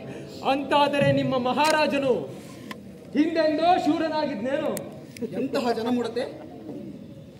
ಹಾಗಾದರೆ ನಮ್ಮ ಮಹಾರಾಜರ ಸಾಮರ್ಥ್ಯವು ನಿನಗೆ ಏನೇನು ತಿಳಿಯದೋ? ಇಲ್ಲ, ಸ್ವಲ್ಪ ಹೇಳಿ. ನಮ್ಮ ಮಹಾರಾಜರಿಗೆ ರಣಧೀರ ಎಂಬ ವ್ಯಕ್ತವಾದ ಬಿರುದು ಇದೆ. ಬರಿಯ ಬಿರುದೇ? ಏ ಹಳ್ಳಿಗ, ಹೇಳುವುದನ್ನು ಮೊದಲು ಪೂರ್ತಿಯಾಗಿ ಕೇಳಿ ಅನಂತರ ಮಾತನಾಡು. ತಿರುಚನಾಪಳ್ಳಿಯ ಜಗಜಟ್ಟಿಯನ್ನು ಗೆದ್ದುಕೊಂಡು ಬಂದ ನಮ್ಮ ಮಹಾರಾಜರ ತೋಳ್ಬಲವೇನು ಈ ಪ್ರಾಣಿಯ ನೆತ್ತಿಗೆ ಅರುವತ್ತು ತಿಳಿಯೋಣ ಮಾವ. ನೀವು ಆರು ಗಲಭೆ ಮಾಡಿ, ನಾನು ಅದನ್ನೇ ಹೇಳಿ. ಕೇಳಪ್ಪ, ನಮ್ಮ ರಣಧೀರ ಮಹಾರಾಜರು ಚಿಕ್ಕವರಿದ್ದಾಗ ತೆರಕಣಾಂಬಿಯಲ್ಲಿದ್ದರು. ಇರಬಹುದು. ತೆರಕಣಾಂಬೆ ಅಂದ್ರೆ ಏನಂತ ವಿವರಿಸಿ ಹೇಳ್ಬೇಕಂತೆ, ಹೇಳು. ಕಾಶಿ, ರಾಮೇಶ್ವರ ಮುಂತಾದ ಪುಣ್ಯ ಸ್ಥಳಗಳಿಗೆ ಯಾತ್ರಾರ್ಥಿಯಾಗಿ ಹೋಗಿದ್ದ ಬ್ರಾಹ್ಮಣನೊಬ್ಬನು ಆ ತೆರಕಣಾಂಬೆ ಎಂಬ ಊರಿಗೆ ಹೋದನು. ಆ ಬ್ರಾಹ್ಮಣನು ಹೇಳುವ ಕಥೆಗಳನ್ನು ಮೆಚ್ಚಿ ಕೇಳುವುದಕ್ಕೆ ತೆರಳಿಗೆ ಬಹಳ ಆಶೆ ಇತ್ತು. ಆಗ ಚಿಕ್ಕವರಾಗಿದ್ದ ನಮ್ಮ ಮಹಾರಾಜರು ಆ ಬ್ರಾಹ್ಮಣನು ಹೇಳುವ ಕಥೆಗಳನ್ನು ಉತ್ಸಾಹದಿಂದ ಕೇಳುತ್ತಿದ್ದರು. ನೋಡಯ್ಯ, ಅವನ ಮುಖವು ಹೇಗೆ ಕಳೆಗಿಡುತ್ತಿದೆ ಎಂಬುದನ್ನು. ನಮ್ಮ ಮಹಾರಾಜರ ಪರಾಕ್ರಮವೆಂದ್ರೆ ಅಂತಹದ್ದಲ್ವೇನು? ಆ ಯಾತ್ರಿಕನು ಹೇಳಿದ ಕಥೆಗಳಲ್ಲಿ ಒಂದು ನಮ್ಮ ಮಹಾರಾಜರ ಉದ್ಧಾಮ ಶೂರ ಹೃದಯದಲ್ಲಿ ನಾಟಿಕೊಂಡಿತು. ಆ ತಿರುಚನಾಪಳ್ಳಿಯ ಜಟ್ಟಿಯ ವಿಷಯ ತಾನೇ? ಮೈಸೂರು ರಾಜ್ಯದ ದೊರೆಗೆ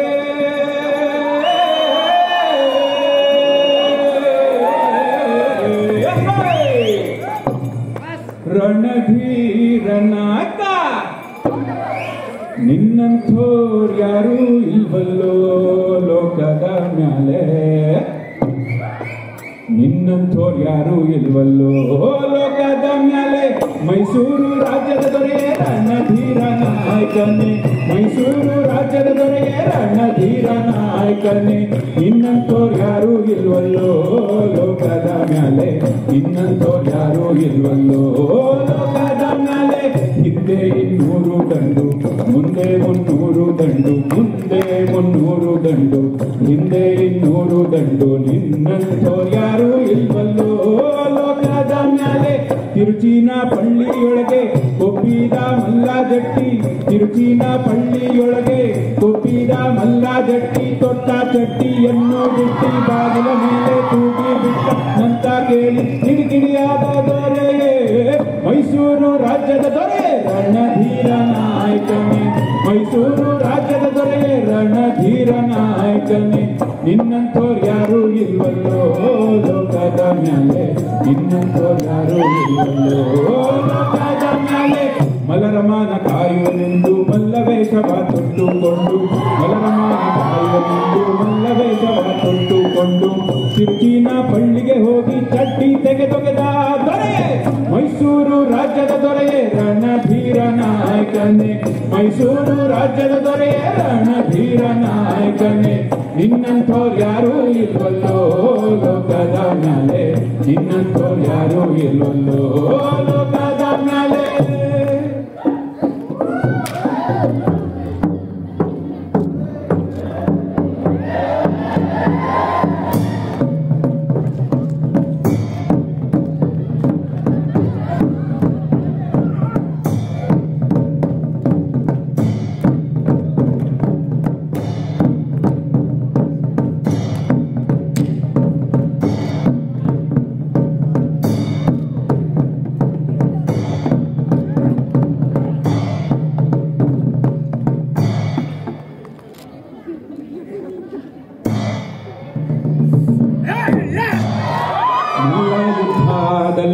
ಸಮರಿಲ್ಲ ನಮ್ಮ ದೊರೆಗೆ, ಮಲ್ಲ ಯುದ್ಧದಲ್ಲಿ ಸಮರಿಲ್ಲ ನಮ್ಮ ದೊರೆಗೆ.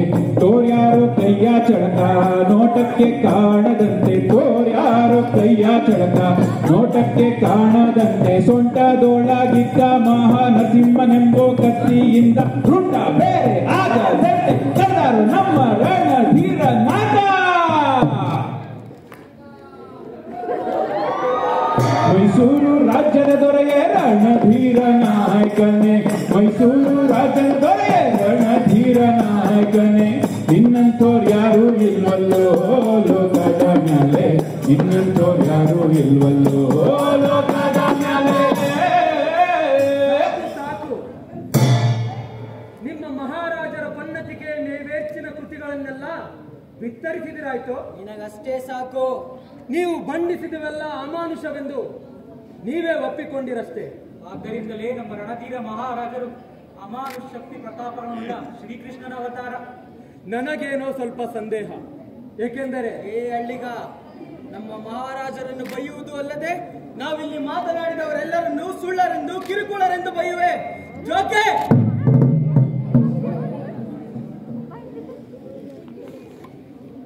ಮಹನೀಯರೇ, ನಿಮ್ಮಂತಹ ಸದ್ಗೃಹಸ್ಥರ ಮಾತುಗಳನ್ನು ಕಟ್ಟುಕವೆಂದು ಕೀಳ್ಪಡಿಸಲು ನನಗಿಷ್ಟವಿಲ್ಲ. ನಿಮ್ಮ ಮಹಾರಾಜರು ನೀವು ಕೀರ್ತಿಸಿದಂತೆಯೇ ಆಗಿರುವುದಾದರೆ ನೀವೆಲ್ಲ ಬಹಳ ಪುಣ್ಯವಂತರು. ಅಷ್ಟು ಹೊತ್ತಿನಿಂದ ನಿಮ್ಮ ಮಹಾರಾಜರನ್ನು ಅವಹೇಳನ ಮಾಡುತ್ತಿದ್ದ ನನ್ನ ಮಹಾಪರಾಧವನ್ನು ತಾವೆಲ್ಲರೂ ಕೃಪೆ ಮಾಡಿ ಕ್ಷಮಿಸಬೇಕು. ಈಗಳೀಗ ನೀನೊಂದು ಮನುಷ್ಯನಾದೆ. ಅಯ್ಯ ನರಸೀಪುರದ ಮಿತ್ರನೇ, ನೀನು ಮಾಡಿರೋ ಮಹಾಪರಾಧಕ್ಕೆ ನಿನ್ನೆರಡು ಕೆನ್ನೆಗೆ ನೀನೆ ಬೆಚ್ಚಗೆ ಹೊಡೆದುಕೊ ನೋಡೋಣ.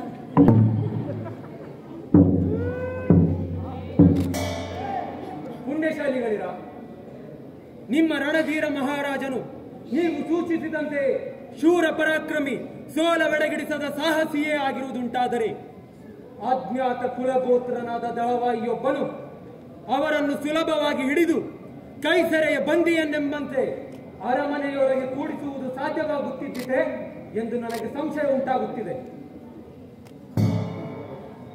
ಅರಮನೆಯ ಒಳಗೆ ಅಲ್ಲವಯ್ಯ, ಅಲ್ಲಿಯ ಹೊರಗಣ ಅಂಗಳದಲ್ಲಿ. ಆ ದಳವಾಯಿ ರಾಕ್ಷಸ ವಿಕ್ರಮರಾಯ ನಮ್ಮ ಮಹಾರಾಜರನ್ನು ಪಟ್ಟಾಭಿಷೇಕಕ್ಕೆಂದು ಮೈಸೂರಪುರಕ್ಕೆ ಕರೆಯಿಸಿ ಅವರಿಲ್ಲಿಗೆ ಬಂದೊಡನೆ ತಾನಿಲ್ಲೇ ಇದ್ದು ಅವರಿಗೆ ಒಪ್ಪಿಸಬೇಕಾದ ಕೈಗಾಣಿಕೆಯನ್ನು ಒಪ್ಪಿಸದೆಯೇ ಅವಸರದ ರಾಜ ಕಾರ್ಯಕ್ಕೆಂದು ಕನ್ನಂಬಾಡಿ ಎತ್ತ ಹೊರಟು ಹೋದನು. ನಿಮಗೆಲ್ಲ ತಿಳಿದಿದೆ ಏನು? ದುಷ್ಟ ದಳವಾಯಿ ಇಂದೀಗ ಕವಡನ್ನೆರೆಯದೆ ಬಂದ ನಮ್ಮ ಶೂರ ಮಹಾರಾಜರನ್ನು ಹೀಗೆ ಅರಮನೆಯ ಹೊರವಲಯದಲ್ಲಿ ಪ್ರತ್ಯಕ್ಷವಾಗಿ ಸೆರೆಗೊಂಡು ತನ್ನ ಅಧಿಕಾರದ ಉದ್ದತಿಯ ಪರಾಕಾಷ್ಠೆಯನ್ನು ಪ್ರಕಟಿಸುವುದಕ್ಕೋಸ್ಕರವಾಗಿ ಕನ್ನಂಬಾಡಿ ಎತ್ತ ಹೊರಟ ಆ ಧೂರ್ತ ದಳವಾಯಿ ವಿಕ್ರಮರಾಯರಿಗೆ ನಾವುಗಳು ಅನುವರ್ತಿಗಳಾಗಿ ಮೇಯಾರದ ಮಾನವಿಲ್ಲದೆ ಕುರುಡ ಕೀಟಗಳಾಗಿದ್ದೇವೆ. ನಮ್ಮ ರಣಧೀರ ಮಹಾರಾಜರನ್ನು ಬಿಡಿಸಿಕೊಳ್ಳದೆ ಆ ಧೂರ್ತ ಪಾಮರ ದಳವಾಯಿಯು ಅವರನ್ನು ತನ್ನ ಕಾಲ ಕೆಳಗೆ ಸಿಕ್ಕಿಸಿಕೊಂಡು ಹೊಸದಾಡುತ್ತಿದ್ದರು. ಕುರಿಗಳಂತೆ ಸುಮ್ಮನಿರುವ ನಾವುಗಳು ನರಕದ ಹಂದಗಳಲ್ಲದೆ ಬೇರೇನು? ಬನ್ನಿ, ನಮ್ಮ ಮಹಾರಾಜರನ್ನೀಗಲೇ ನಾವು ಬಿಡಿಸಿಕೊಳ್ಳಬೇಕು.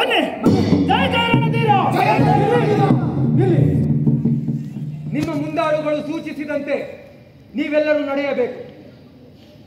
ನಮ್ಮಲ್ಲಿ ಅಂತ ಮುಂದಾಳುಗಳು ಯಾರು ಇಲ್ಲ ಸ್ವಾಮಿ. ನೀವೇ ನಮ್ಮ ದಿಕ್ಪ್ರದರ್ಶಕರಾಗಿ.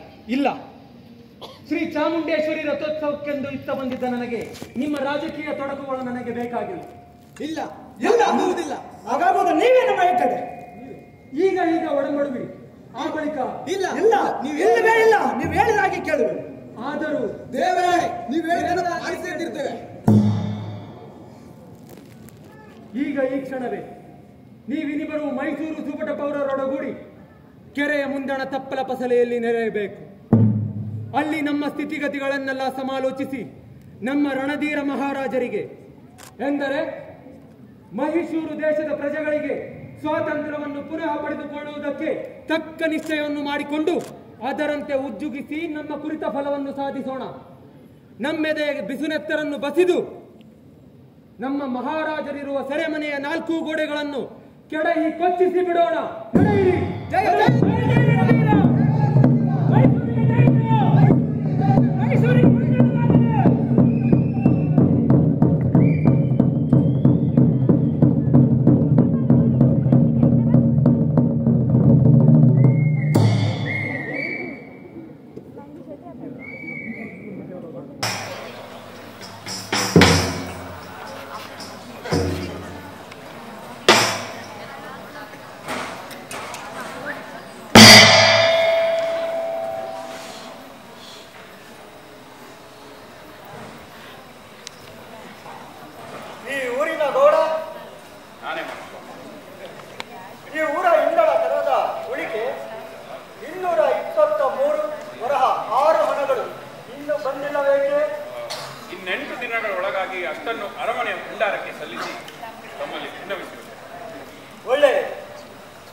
ನೀರು ನಿಲ್ಲದಷ್ಟು ಹಾಳಾಗಿ ಹೋಗಿದೆ. ಒಕ್ಕಲರು ಬಿಟ್ಟಿ ಕೆಲಸಕ್ಕೆ ಸಿಕ್ಕುತ್ತಿಲ್ಲ. ಶ್ರೀಮಂತರು ದಯೆಗೈದು ಅರಮನೆಯಿಂದ ಸಾಕಾಗುವಷ್ಟು ಹಣವನ್ನು ಕೊಡಿಸಿದರೆ ಶಿಥಿಲವಾಗಿರುವ ಚಿಕ್ಕದೊಂದು ಕೆರೆಯನ್ನು ಪುನಃ ಕಟ್ಟಿಸಿ ಬೇರ್ಪಡಿಸಿಕೊಳ್ಳದೆ ಮುಂದಣ ಹಿಂಗಾರಿಗೆ ಮಳೆ ಆಗಲಿಲ್ಲವೆಂದು ಅದರಿಂದ ರಾಜರ್ಥವನ್ನು ಪಡೆಲಾರವೆಂದು ಈ ಗ್ರಾಮಸ್ಥರು ಕೊಣಗಿದರೆ ಅದು ಪ್ರಯೋಜನಕಾರಿ ಅಲ್ಲ. ಕೊನೆ ಮಹಾಸ್ವಾಮಿ, ಆದರೆ ಸಿದ್ದಾಯವನ್ನು ಸುಗ್ಗಿಯ ಸಮಯಕ್ಕೆ ಅರಮನೆಗೆ ತೆಗೆದುಕೊಳ್ಳುವ ಸಮಯದಲ್ಲಿ ಅರಮನೆಯ ಫೌಜಿನ ಚಿಕ್ಕ ದಳವೊಂದನ್ನು ತಾವು ಇಲ್ಲಿಗೆ ಕಳುಹಿದರೆ ಈ ಕೆಲಸವನ್ನೆಲ್ಲ ನಾನು ಸುಲಭವಾಗಿ ನಮಗದು ಅರ್ಥವಾಗದು. ಖಂಡನೆ ಆಗಿರುವಂತೆ ರಾಜ ಆಯದ ಹಣವನ್ನೆಲ್ಲ ನೀನೇ ಸಕಾಲದಲ್ಲಿ ಸಲ್ಲಿಸದಿದ್ದರೆ ಅರಮನೆಯವರು ನಿನ್ನ ಸರ್ವಸ್ವವನ್ನು ತೆಗೆದುಕೊಳ್ಳುವರು. ಆಗಲಿ ಮಹಾಸ್ವಾಮಿ, ಕುರಿಯು ತೊಂಡ ಮೇದ ದವಸವನ್ನು ಕುರುಬನಿಂದ ಹೊಡೆದು ಕಾರಿಸಿದಂತೆ ಮಿತಿ ಮೀರಿ ಗಳಿಸಿಕೊಂಡಿರುವ ಧನದ ಬಲದಿಂದ ಕೌಡಂದಿರು ಕೊಪ್ಪಿ ಸೊಕ್ಕಿರುವಿರಿ. ಶ್ರೀಮನ್ ಮಹಾರಾಜರು ನಿಮ್ಮ ವಿಷಯದಲ್ಲಿ ಬೇಗನೆ ವಿಚಾರಿಸಿ ನಿಮಗೆ ಬುದ್ಧಿ ಕಲಿಸುವರು. ಶ್ರೀಮಂತರಿಗೆ ಯಾವುದೂ ಅಸದಳವಲ್ಲ. ನಾನು ಹೇಳಿದ್ದು ಶ್ರೀಮನ್ ಮಹಾರಾಜರೆಂದು ಈಗಳಾದರೂ ಕಿವಿಕೊಟ್ಟೆ ಅಷ್ಟೇ. ಕೇಳಿಸಿತು ಮಹಾಸ್ವಾಮಿ.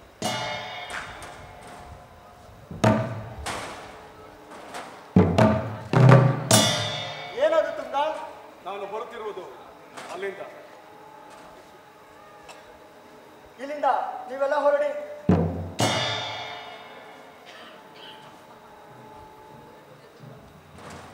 ಶ್ರೀಮನ್ ಮಹಾರಾಜರವರು ಸುರಕ್ಷಿತರಾಗಿರುವರು. ಅವರಿಗೆ ಬಹಳ ಅಸಮಾಧಾನವಾಗಿರುವಂತಿದೆ. ಹೇಳು. ಶ್ರೀಮಂತರು ಏರ್ಪಡಿಸಿಕೊಟ್ಟಿರುವ ದಾನ, ಊಳಿಗದವರು, ಕಾವಲರು ಮುಂತಾದ ವಿಷಯಗಳಲ್ಲಿ ಹಾಗಂದನೇನು? ಇಲ್ಲ, ಖಂಡಿತ ಇಲ್ಲ. ಆದರೆ ಅವರ ಅಸಮಾಧಾನವು, ಅತೃಪ್ತಿಯು ಅವರ ನಡವಳಿಕೆಯಲ್ಲಿ ಪ್ರತಿಯೊಂದು ಅಂಗ ಚಲನದಲ್ಲಿಯೂ ಸ್ಪಷ್ಟವಾಗುತ್ತಿರುವುದು. ಬಹುಶಃ ಅವರು ತಮ್ಮ ಸ್ವಾತಂತ್ರ್ಯವನ್ನು, ರಾಜಾಧಿಪತ್ಯವನ್ನು ಸಾಧಿಸಿಕೊಳ್ಳುವುದಕ್ಕೋಸ್ಕರ ಪ್ರಯತ್ನ ಮಾಡಬಹುದೆಂದು ತೋರುತ್ತದೆ. ನಾವು ದಳವಾಯಿ ವಿಕ್ರಮರಾಯನು ನಾವು ತನಗೆ ಇನ್ನೂ ಪಟ್ಟಾಭಿಷೇಕವನ್ನು ನೆರವೇರಿಸಿಲ್ಲವೆಂಬುದು ಅವನಿಗೆ ಜ್ಞಾಪಕವಿರುವುದಷ್ಟೇ ಇರಬೇಕು. ಮತ್ತೇನು? ಮಹೇಶೂರಿನ ಪೌರರು ನಮ್ಮ ರಣಧೀರ ಮಹಾರಾಜರಿಗೆ ಜಯವಂತಾಗಲೇ, ಯೋಗಿ ವಿಕ್ರಮರಾಯನು ಹಾಡು ಹೋಗಲಿ, ಮೈಸೂರಿಗೆ ಗೆಲುವಾಗಲೇ ಎಂದು ಕೂಗುತ್ತಾ ಅರಚುತ್ತಾ ಸಂಭ್ರಮಿಸುತ್ತಿದ್ದಾರೆ. ಬರಿಯ ಉಯ್ಯಲೆ ತೆಂಕಣ ವೈಹಾರ್ಯ ಮಾಡದಲ್ಲಿ ಪೌರರೆಲ್ಲ ಜೊತೆಗೂಡಿ ತಮ್ಮ ವಿಶ್ವ ಪ್ರಯತ್ನಗಳಿಂದ ತಮ್ಮ ಮಹಾರಾಜರನ್ನು ಸೆರೆಯಿಂದ ಬೀಳ್ಕೊಳಿಸಬೇಕೆಂದು ಮತ್ತು ದಳವಾಯಿ ವಿಕ್ರಮರಾಯನನ್ನು ಸಜೀವವಾಗಿ ಹಿಡಿದು ಮೈಸೂರು ದೇಶದ ಸ್ವಾತಂತ್ರ್ಯಕ್ಕೆ ಬಲಿಗೂಡಬೇಕೆಂದು ನಿರ್ಣಯಿಸಿಕೊಂಡರು. ಮುಂದಾಳಾರವನು ಆ ತಿರುಮಕೂಡಲು ನರಸಿಪುಟ್ಟನಂತ ಹೆಸರು ಯಾರಿಗೂ ತಿಳಿದಿಲ್ಲ. ಆಗ ನಮ್ಮ ಸೈನ್ಯವದೇನಾಗಿತ್ತು? ಆ ನೆರವಿಗವರ ಸಂತೆಯನ್ನು ಚದುರಿಸಲು ನಮ್ಮ ಸೈನ್ಯ ಪ್ರಯತ್ನಿಸಿದ್ದು ಸಾರ್ಥಕವಾಗಲಿಲ್ಲ. ಆ ದ್ರೋಹಿಗಳನ್ನು ತೆರೆದಿರು ಕೊಟ್ಟದೆ ಬಿಟ್ಟಿರಕ್ಕೆ ಆಗಲೇ ಶ್ರೀಮಂತರ ಅಪ್ಪಣಿಗೆ ನಡೆಯದುದ್ದರಿಂದ. ಸರಿ, ನೀನೀಗ ಹೀಗೆ ಹಿಂದಿರುಗಿ ಹೋಗಿ ನಾಳೆ ಸಂಜೆಯೊಳಗಾಗಿ ನಾವು ಅಲ್ಲಿಗೆ ಬರುವೆವೆಂದು ಡಂಗರ ಬಡಿಸಿ ವ್ಯರ್ಥವಾಗಿ ಪ್ರಕಟಿಸು. ತ್ರಿನೇನೇಶ್ವರ ದೇವಸ್ಥಾನದಲ್ಲಿ ಇಂದು ಪ್ರದೋಷದ ಸೇವೆ ತೀರಿದೊಡನೆ ನಾವು ನರಸರಾಜನನ್ನು ನೋಡುವುದಾಗಲಿ. ಅಪ್ಪಣೆ.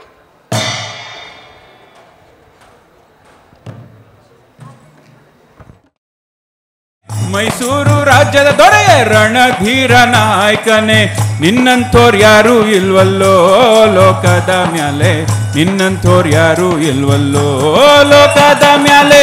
ಹಿಂದೆ 200 ದಂಡು, ಮುಂದೆ 300 ದಂಡು, ಮುಂದೆ 300 ದಂಡು, ಹಿಂದೆ 200 ದಂಡು, ನಿನ್ನಂಥೋರ್ ಯಾರು ಇಲ್ವಲ್ಲೋ ಲೋಕದ ಮ್ಯಾಲೆ. ಮೈಸೂರು ರಾಜ್ಯದ ದೊರೆಯೇ ರಣಧೀರ ನಾಯಕನೇ, ಮೈಸೂರು ರಾಜ್ಯದ ದೊರೆಯೇ ರಣಧೀರ ನಾಯಕನೇ, ನಿನ್ನಂಥೋರ್ ಯಾರು ಇಲ್ವಲ್ಲೋ ಲೋಕದ ಮ್ಯಾಲೆ, ನಿನ್ನಂಥೋರ್ ಯಾರು ಇಲ್ವಲ್ಲೋ ಲೋಕದ ಮ್ಯಾಲೆ.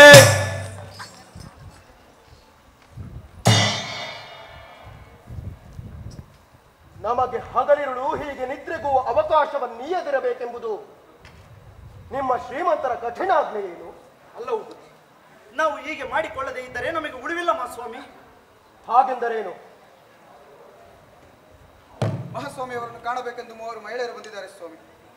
ಹೆಂಗಸರು? ಹೌದು ಸ್ವಾಮಿ. ಎಲ್ಲಿ ಅವರು? ಅದೊಂದನ್ನು ಹೇಳುತ್ತಿಲ್ಲ ಮಹಾಸ್ವಾಮಿ. ಮುಖದ ಮೇಲೆ ಮುಸುಕನ್ನು ಹಿಡಿದು ಮುಚ್ಚಿಕೊಂಡಿದ್ದಾರೆ. ಅವರನ್ನು ಕರೆದುಕೊಂಡು ಬಾ.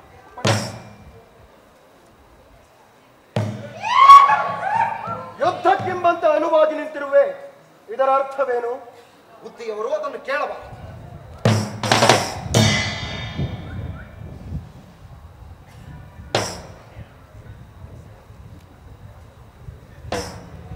ಆರು ನೀವು ಚಿಕ್ಕಮ್ಮಯ್ಯ? ಹೌದು ಕನ್ನ, ಈ ನಿರ್ಭಾಗ್ಯೆಯಾದ ನಾನು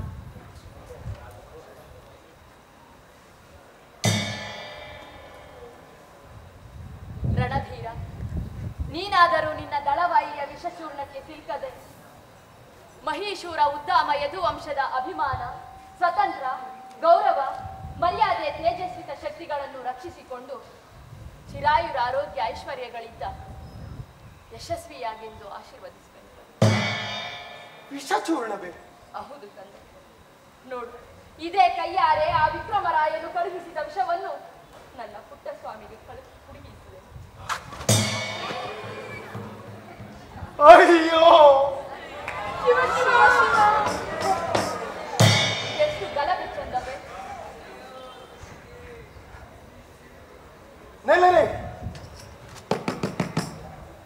ಸ್ತ್ರೀ ಜನರು ಒಳಬಂದ ತರುವಾಯ ಹೊರಗೆಳೆದ ಕಡ್ಕಗಳು ಅವರನ್ನು ಮಾಡಿಕೊಂಡು ಬಾಗಿಲನ್ನು ಬಂಧಿಸುತ್ತಿರುವಿರೇಕೆ? ಒಡನೆ ಉತ್ತರವಿಲ್ಲದಿದ್ದರೆ ಸಂಹೃತರಾಗುವಿರಿ. ಎಂತಿದೇಕೆ ಚೆನ್ನ? ಬುದ್ಧಿಯವರು ನಮ್ಮನ್ನು ಕೋಪ ಮಾಡಿ, ನಾವಿಬ್ಬರು ಅಣ್ಣ ತಮ್ಮಂದಿರು ಮಹಾಸ್ವಾಮಿ. ನನ್ನ ಹೆಸರು ಚೆನ್ನಾಗಿ, ನನ್ನ ಹೆಸರು ರಂಗಬುದ್ಧಿ. ಆಗಲೇನು? ನಮ್ಮಜ್ಜ ಬೆಟ್ಟದ ಚಾಮರಾಜೊಡೆಯ ಅಂದರೆ ನಿಮ್ಮಯ್ಯನವರ ಕೈಗೂಡಿಕದ ಜೀತಗಾರನಾಗಿದ್ದನು. ಆ ನಾಟಿಯ ಮಗ ನಮ್ಮಯ್ಯ ಚುಂಚ ಮಹಾರಾಜರ ರಾಜೊಡೆಯರ ಸಜ್ಜೆಯಲ್ಲಿ ಕಾವಲಿರುತ್ತಿದ್ದ ಮಹಾಸ್ವಾಮಿ. ಏನು, ನೀವು ಚುಂಚನ ಮಕ್ಕಳೇ? ಅದರಿಂದ ಏನಾಗಬೇಕು? ಮಹಾಸ್ವಾಮಿಯವರು ದಳವಾಯಿಗಳಿಗೆ ಅಗೆತನದ ಮಾತನಾಡಿದರೆ ನಾವು ನಿಮ್ಮನ್ನು ಮಹಾಸ್ವಾಮಿ ಅವರನ್ನು ಈಗ ಏನನ್ನು ಮಾಡಬೇಕೆನ್ನುವಿರಿ? ನನ್ನನ್ನ ರಂಗನನ್ನ ಕಿಟ್ಟಂಗಿಗೆ ಹಾಕಿಸಿ ಸೂಲ ಕೆಕ್ಕಿಸಿ ಹಾಕಿಸಲಿಕ್ಕಿಲ್ಲ ಎನ್ನುತ್ತಾ ಹೇಳಿದರೆ ನಾವು ಆ ದಳವಾಯಿಯನ್ನು ಕೊಂದು ತೀರಿಸಿ ಬಿಡುತ್ತೇವೆ. ನಿಮ್ಮ ಈ ಸಾಹಸದ ಮಾತುಗಳು ನಮ್ಮನ್ನು ಸಿಕ್ಕಿಸಿಕೊಳ್ಳುವುದಕ್ಕೋಸ್ಕರವಾಗಿ ಒಡ್ಡಿರುವ ಬಲೆಯಲ್ಲವಷ್ಟೇ. ಮಹಾಸ್ವಾಮಿ ಬುದ್ಧಿ ಮಹಾಸ್ವಾಮಿ. ರಣಧೀರ, ಚುಂಚನನ್ನು ಅವನ ಮಕ್ಕಳನ್ನು ನಾವು ಮೊದಲಿನಿಂದ ಬಲ್ಲೆವು. ಅವರ ರಾಜಭಕ್ತಿ, ಪ್ರೀತಿ, ವಿಶ್ವಾಸಗಳು ಪರಿಶುದ್ಧವಾದವು. ನೀವು ಈ ಕಾರ್ಯವನ್ನು ಕೈಕೊಳ್ಳದಿರಿ. ಈ ಊರಿನ ಜನರೆಲ್ಲ ಮಹಾಸ್ವಾಮಿಯನ್ನು ಬಿಡಿಸಿಕೊಳ್ಳಬೇಕು ಎನ್ನುತ್ತಾ ಕಾವಲಿ ಮಾಡುತ್ತಾ ಇದ್ದಾರೆ ಮಹಾಸ್ವಾಮಿ. ಅಂದರೆ ಇದು ಸೆರೆ ಏನು? ಹೌದು.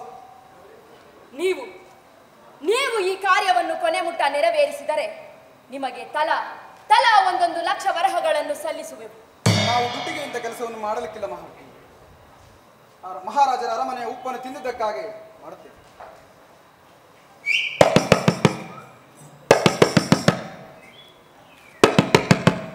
ಮಹಾಸ್ವಾಮಿ ಇವರು ಎಲ್ಲಾದರೂ ಅವಿತುಕೊಂಡಿರಬೇಕು. ಆರದು ತುಂಗಪ್ಪನವರು. ಮಹಾಸ್ವಾಮಿ ಇವರು ಆ ದೊಡ್ಡ ಕನ್ನಡಿಯಿಂದ ಅಡಗಿಕೊಂಡಿರಬೇಕು. ಚಿಕ್ಕಮ್ಮಯ್ಯ,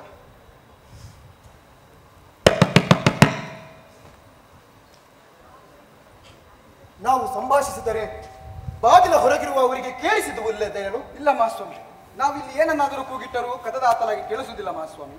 ನಾವು ಇದನ್ನು ಪರೀಕ್ಷೆ ಮಾಡಿದ್ದೇವೆ. ಅದಕ್ಕೆ ಬುದ್ಧಿಯವರು ಒಪ್ಪು. ಸರಿ, ಬಾಗಿಲನ್ನು ತೆರೆಯಿರಿ.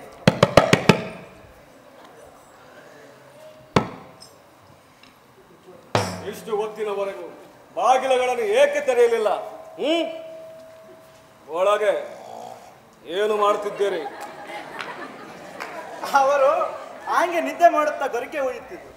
ಈ ಕೋಣೆಯಲ್ಲಿ ಏನನ್ನಾದ್ರೂ ಮುಚ್ಚಿ ಮಡಗಿದ್ದಾರೋ ಎನ್ನುತ್ತಾ ಹುಡುಕಿ ನೋಡಿ. ಅಲಸಂದಗುವೆ ಒಂದು ಕಾಸಿಲ್ಲ. ಏನು ಮಹಾರಾಜನೋ ಏನು, ಇಲ್ಲಿ ಗುಡ್ಡದ ಕಾವಲಿಗೆ ಕಳಿಸಲಿಕ್ಕಿಲ್ವಾ ನಮ್ಮನ್ನು ಇಲ್ಲಿಗಿಂತ? ನೀವು ಹೊರಗೆ ಹೋಗಿರಿ.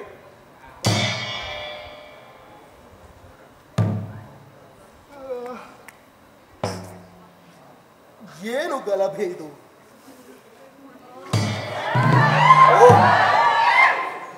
ತುಂಗ ಮಹಾಸ್ವಾಮಿಯವರು ಇಂದು ಪ್ರದೋಷ ಕಾಲಕ್ಕೆ ತ್ರಿನಯನೇಶ್ವರ ಸ್ವಾಮಿಯನ್ನು ಸಂದರ್ಶಿಸಬೇಕೆಂದು ಅಪ್ಪಣೆ ಆಯ್ತು.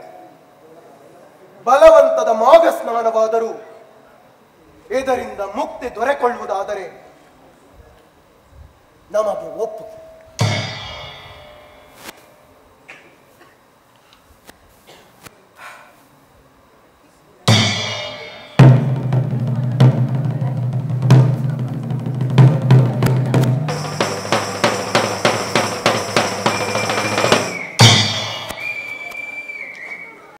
ಮಲ್ಲವೇಷವ ತೊಟ್ಟುಕೊಂಡು ಮಲ್ಲರಮಾನ ಕಾಯುವನೆಂದು ಮಲ್ಲವೇಷವ ತೊಟ್ಟುಕೊಂಡು ತಿರುಚೀನ ಪಳ್ಳಿಗೆ ಹೋಗಿ ಚಡ್ಡಿ ತೆಗೆದೊಗೆದ ದೊರೆಯೇ, ಮೈಸೂರು ರಾಜ್ಯದ ದೊರೆಯೇ ರಣಧೀರ ನಾಯಕನೇ, ಮೈಸೂರು ರಾಜ್ಯದ ದೊರೆಯೇ ರಣಧೀರ ನಾಯಕನೇ, ನಿನ್ನಂಥೋರ್ ಯಾರು ಇಲ್ವಲ್ಲೋ ಲೋಕದ ಮ್ಯಾಲೆ, ನಿನ್ನಂಥೋರ್ ಯಾರು ಇಲ್ವಲ್ಲೋ ಲೋಕದ ಮ್ಯಾಲೆ.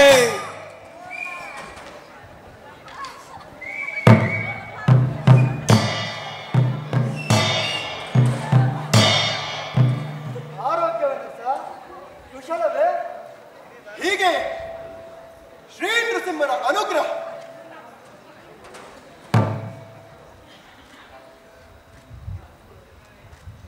ಕುಳಿತುಕೋ.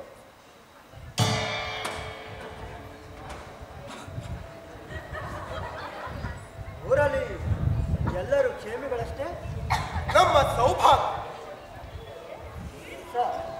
ಹಿಂದಳ ಮಹಾರಾಜನ ಅಕಾಲ ಮರಣದಿಂದ ತೀವ್ರ ಶೋಕದಿಂದ ನೊಂದು ವಿಭ್ರಾಂತರಾಗಿರುವಾದರೂ ಈಗಲೇ ನಿರ್ವಾಹವಿಲ್ಲದೆ ನಿನ್ನ ಪಟ್ಟಾಭಿಷೇಕದ ವಿಷಯವನ್ನೆತ್ತಿ ನಿರ್ಧರಿಸಿಕೊಳ್ಳಬೇಕಾಗಿದೆ.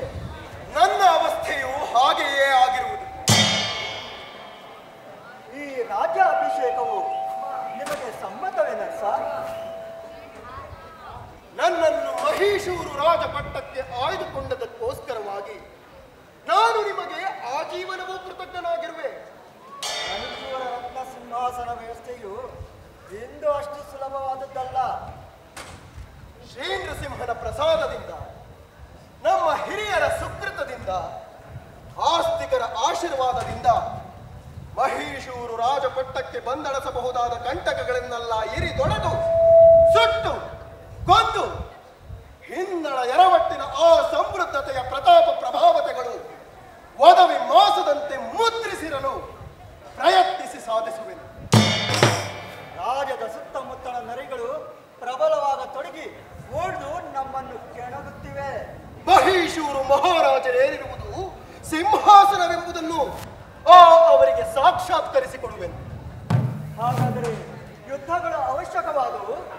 ಯುದ್ಧಗಳಿಗಾಗಲಿ ಅಥವಾ ತಮ್ಮ ವೈಯಕ್ತಿಕ ಕ್ಷೇಮಕ್ಕೋಸ್ಕರವಾಗಿ ಆಗಲಿ ಬಿರಿತು ನಡುಗುವ ಹೇಡಿಯು ಮಹೀಶೂರು ರಾಜಪಟ್ಟ. ಅದನ್ನು ಕನಸಿನಲ್ಲಿಯೂ ನೆನೆಯಲಾಗದು. ಹಬ್ಬ ನರ್ಸ, ಹೌದು, ಮೈವರೆದು ಮಗದು ಹೊರತಿರುವ ಯುದ್ಧಗಳನ್ನು ಇದ್ದಕ್ಕೂ ಬೇಕಾದಷ್ಟು ಶಸ್ತ್ರಾಸ್ತ್ರಗಳು, ರಣವಾದ್ಯಗಳು, ಆನೆ ಕುದುರೆಗಳು, ಗುಡಿ ಗುಡಾರಗಳು, ಆಹಾರ ಪದಾರ್ಥಗಳನ್ನು, ಬಟ್ಟೆ, ಹಣ ಇನ್ನು ಮುಂತಾದವುಗಳನ್ನು ಅನುಗಳಿಸುತ್ತಿರುವೆವು. ಸೈನ್ಯದವರ ಸಾಧಕ, ಚಾತುರ್ಯ, ಯುದ್ಧ ಕೌಶಲ್ಯ, ಯೋಗ್ಯತೆಗಳಿಗೆ ತಕ್ಕ ಅಧಿಕಾರಗಳನ್ನು ನಿಯಮಿಸಿ ಏರ್ಪಡಿಸಿಕೊಂಡು ಬಗೆಗಳನ್ನು ಗೆದ್ದು ಬಾಯಿಗೆ ಇಳಿಸಿ ಅಡಗಿಸುವುದು ನಿನ್ನ ಕರ್ತವ್ಯ.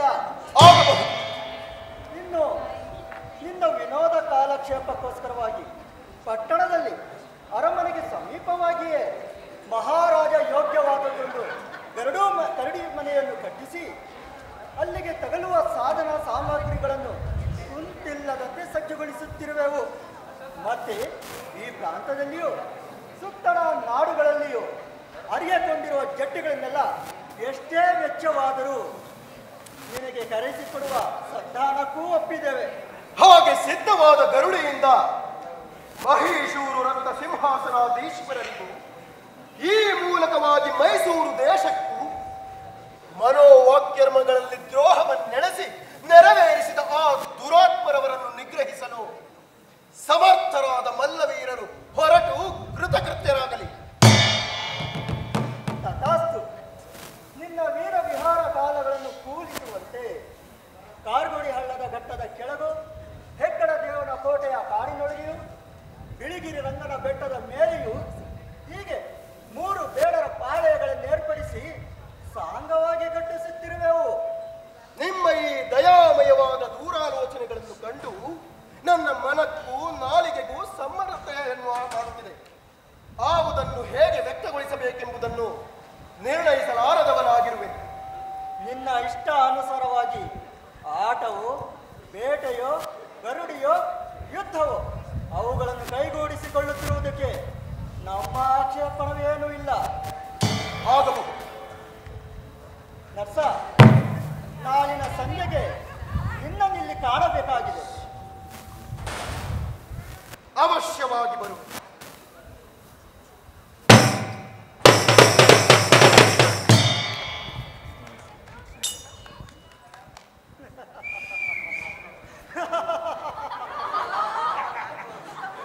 ನಮ್ಮ ತೊಡೆಯ ಮೇಲೆ ತೊದಲುತ್ತಾ ಬೆಳೆದ ಈ ಪಿಳ್ಳೆಗೆ ನಮ್ಮೊಡನೆ ವ್ಯಂಗ್ಯ ಜಿಜ್ಞಾಸೆ, ಲೇಷವೇ ವಾಕ್ಯಾರ್ಥ. ತಂದೆಯಂತಲ್ಲದ ಮಗನ ಹೌದು, ಆದರೆ ದೈವ ಶಾಸನ. ಇತ್ತರಿಗೆ ಮುಂದಣ ಉತ್ತರಾಧಿಕಾರಿ ಈ ಮನೆತನದಲ್ಲಿ ರಾಜ ಒಡೆಯನ ಮಲತಮ್ಮನ ಮುಪ್ಪಿನ ದೇವರಾಜನ ಮಕ್ಕಳು. ಹಿರಿಯವನಿಗಿನ್ನು 10 ವರ್ಷಗಳ ವಯಸ್ಸು. ನೋಡೋಣ. ತುಂಗ,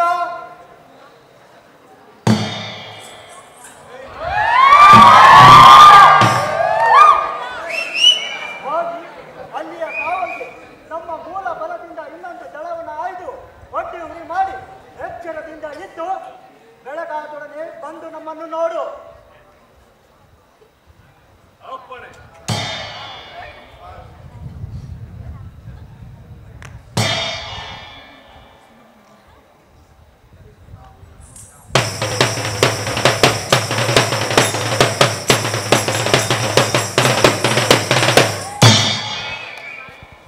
ಮಲ್ಲ ಯುದ್ಧದಲ್ಲಿ ಸಮರಿಲ್ಲ ನಮ್ಮ ದೊರೆಗೆ, ತೋರ್ಯಾರೋ ಕೈಯ ಚಳಕ ನೋಟಕ್ಕೆ ಕಾಣದಂತೆ, ತೋರ್ಯಾರೋ ಕೈಯ ಚಳಕ ನೋಟಕ್ಕೆ ಕಾಣದಂತೆ, ಸೊಂಟದೊಳಗಿದ್ದ ಮಹಾ ನರಸಿಂಹನೆಂಬೋ ಕತ್ತಿಯಿಂದ ರುಂಡ ಬೇರೆ ಆಗದಂತೆ ಕಡ್ದಾರೋ ನಮ್ಮ ರಣಧೀರ ನಾಯಕ.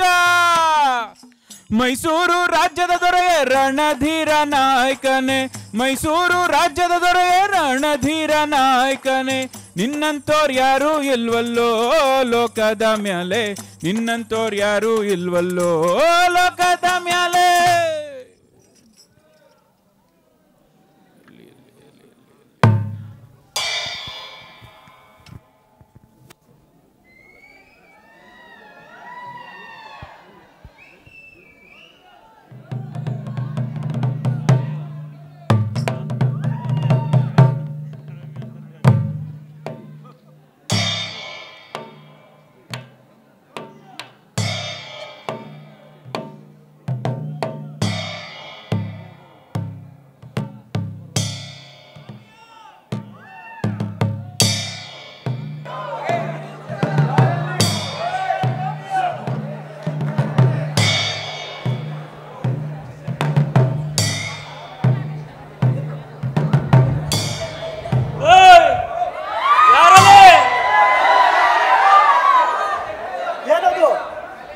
ಪ್ರಭು, ಯಾರೋ ಸೌಧದ ಕಡೆ ಬರುವಂತಿದೆ.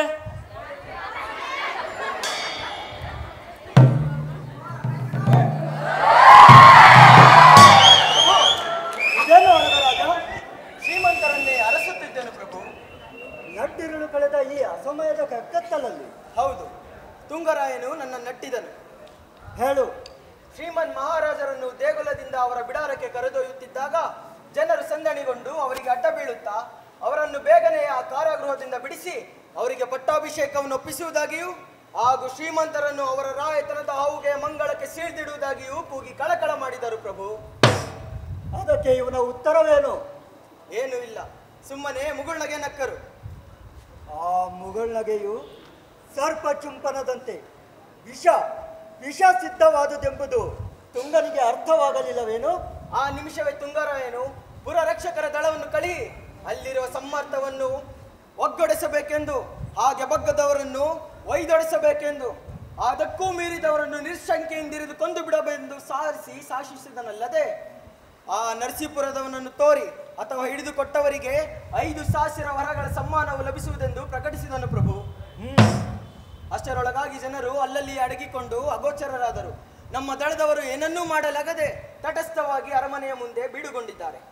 ಪಂಜುಗಳೇನಾದವು? ಪಂಜುಗಳನ್ನು ತರಲು ನಮ್ಮವರು ಹಳೆಯ ಉಗ್ರಾಣಕ್ಕೆ ಆಗಲೇ ಹೋದರು ಪ್ರಭು.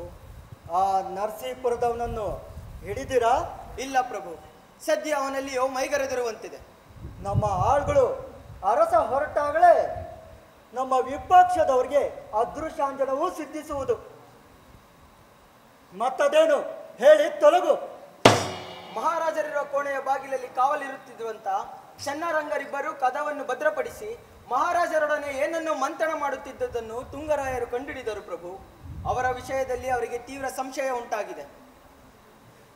ಆ ಚೆನ್ನರಂಗರಿಬ್ಬರನ್ನು ಒಡನೆ ಹಿಡಿದು 6ನೇ ಗುಪ್ತ ಗೃಹದಲ್ಲಿ ಚಿತ್ರಹಿಂಸೆಗೊಳಗಾಗಿಸಿ ಆ ಗುಟ್ಟಿನೊಳಗನ್ನು ಹೊರಪಡಿಸಿ ಅವರು ಅಲ್ಲೇ ತೀರಿ ಹೋಗಲಿ.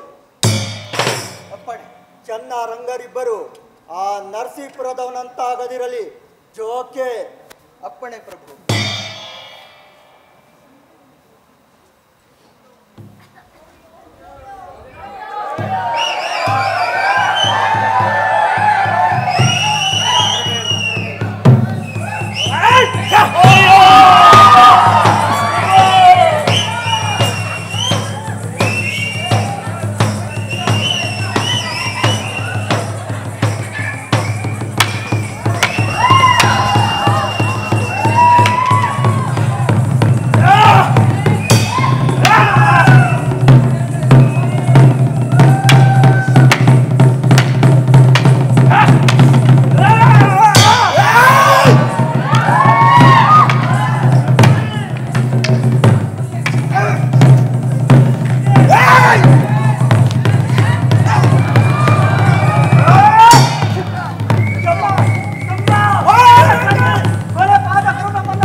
ಮಹಾರಾಜರಿಗೆ ವಂದನೆಗಳು.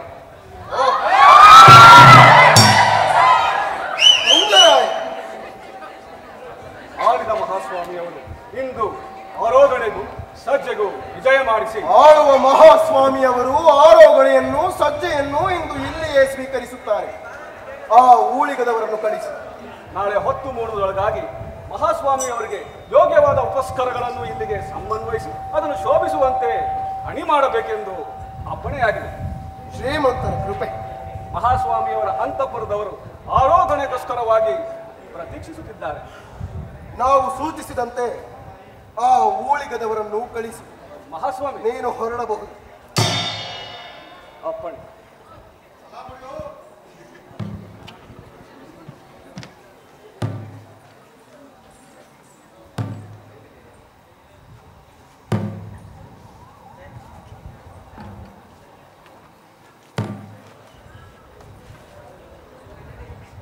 ನಿರೀಕ್ಷಾ,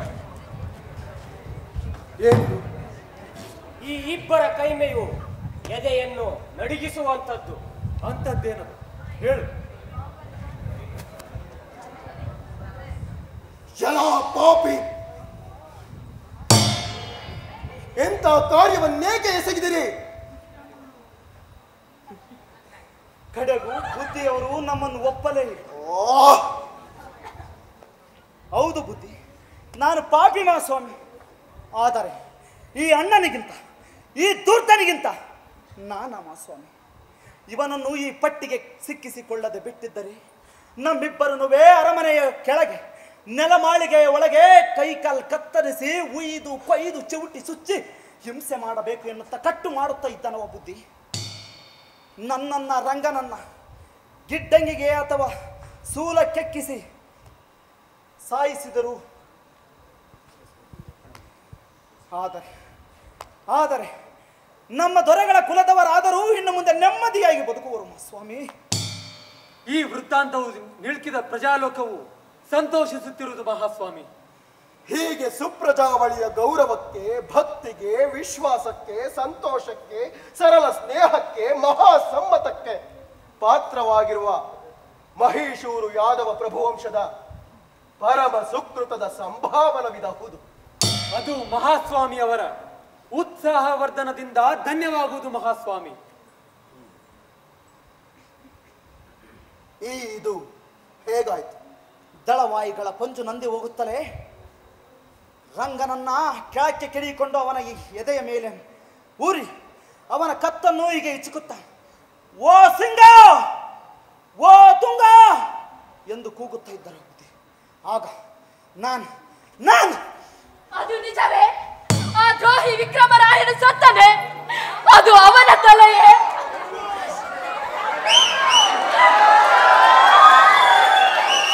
ಚಿಕ್ಕಮ್ಮಯ್ಯ, ನಿಮ್ಮ ಈ ಪವಿತ್ರವಾದ ಹಸ್ತವು ಆ ಮಹಾಪಾತಕನ ತಲೆಯನ್ನೇಕೆ ಮುಟ್ಟಬೇಕು? ಅದು ಅವನ ತಲೆಯೇ ಅಲ್ಲದಿದ್ದರೆ? ಇಲ್ಲ ಚಿಕ್ಕಮ್ಮಯ್ಯ, ಬನ್ನಿ ಈ ಸುಖಾಸನದಲ್ಲಿ ಕೊಳ್ಳಿ. ಆವುದನ್ನು ಶಂಕೆ ಎಳೆಯುವಂತೆ ನೋಡುವ. ಬುದ್ಧಿಯವರು ನಮ್ಮಿಬ್ಬರನ್ನು ನಿಮ್ಮಿಬ್ಬರ ಮೇಲೆ ಮಹಾಸ್ವಾಮಿಯವರಿಗೆ ಬಹಳ ಅಸಮಾಧಾನ ಉಂಟಾಗಿದೆ. ಈ ಕೊಲೆಗೆ ತಕ್ಕ ದಂಡನವೇನೆಂಬುದು ನಿಶ್ಚಿತವಾಗುವವರೆಗೆ ನೀವು ಹೋಗಿ ಕೈಲಾಸವಾಸಿಗಳಾದ ದಳವಾಯಿಯವರಿಗೆ ಕ್ರಮ ಪ್ರಕಾರವಾಗಿ ಶವ ಸಂಸ್ಕಾರ ಮಾಡಿ ಬರಬೇಕು. ಇದು ವೀರ ಮರಣವಲ್ಲ ನಿರೀಶ. ಮಹಾಸ್ವಾಮಿಯವರೇ, ಅದು ಪತಂಗದ ದುರದೃಷ್ಟ. ವೀರ ಮರಣ? ನನ್ನ ಕಂದನಿಗೆ, ಆ ದೆವ್ವನು ಸಾಧಿಸಿದ ವಿಷಚೂರ್ಣಕ್ಕೆ ಬಲಿಯಾದ ನನ್ನ ಪುಟ್ಟ ಸ್ವಾಮಿಗೆ ವೀರ ಮರಣ ಉಂಟಾಯಿತೆ? ಚಿಕ್ಕಮ್ಮಯ್ಯ,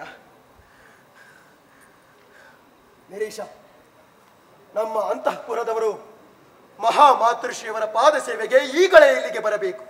ಅಪ್ಪಣೆ ಮಹಾಸ್ವಾಮಿ.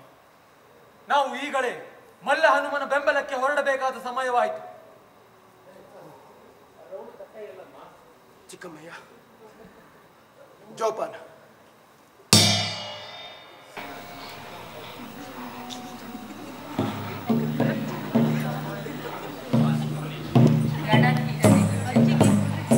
ಸೈನ್ಯದೊಡನೆ ಹೋಗಿದ್ದಾರೆ. ನಾಳೆ ಬೆಳಗಾಗುತ್ತದೆ. ನಾನು ಭಾಷೆಗೆ ಬರುತ್ತೇನೆ. ನೀವು ಬರ್ತೀರ? ಬುದ್ಧಿಯವರು ಎಲ್ಲಿಗೆ ಹೇಳಿದರು ಅಲ್ಲಿಗೆ ನಾವು ಬರಬೇಕು. ಆದರೆ ಹೊಸ ಮಹಾರಾಜರು ದತ್ತ ಸ್ವೀಕಾರವೇನು ಆಗಬೇಕಾದರೆ ಚೆನ್ನ. ಅವಶ್ಯಕವಾದಂತಹ ಆ ಶಾಸ್ತ್ರವು ನಾಳಿನ ದಿನವೇ ನಡೆಯುತ್ತಿರಬೇಕು. ಆ ಬಳಿಕ ಶುಭ ಲಗ್ನವೊಂದನ್ನು ನೋಡಿಕೊಂಡು ಅವರು ಪಟ್ಟಾಭಿಷೇಕ ಮಾಡಿದ್ದಾರೆ. ಇದಕ್ಕೆ ಅವರು ಒಪ್ಪುವರೆ? ನಾಳೆ ಶುದ್ಧ ವಿಧಿ ಮಹಾದೇವನ ದಯೆಯಿಂದ ದಿವಸವು ಎರಡಕ್ಕೂ ಪ್ರಶಸ್ತವಾಗಿದೆ.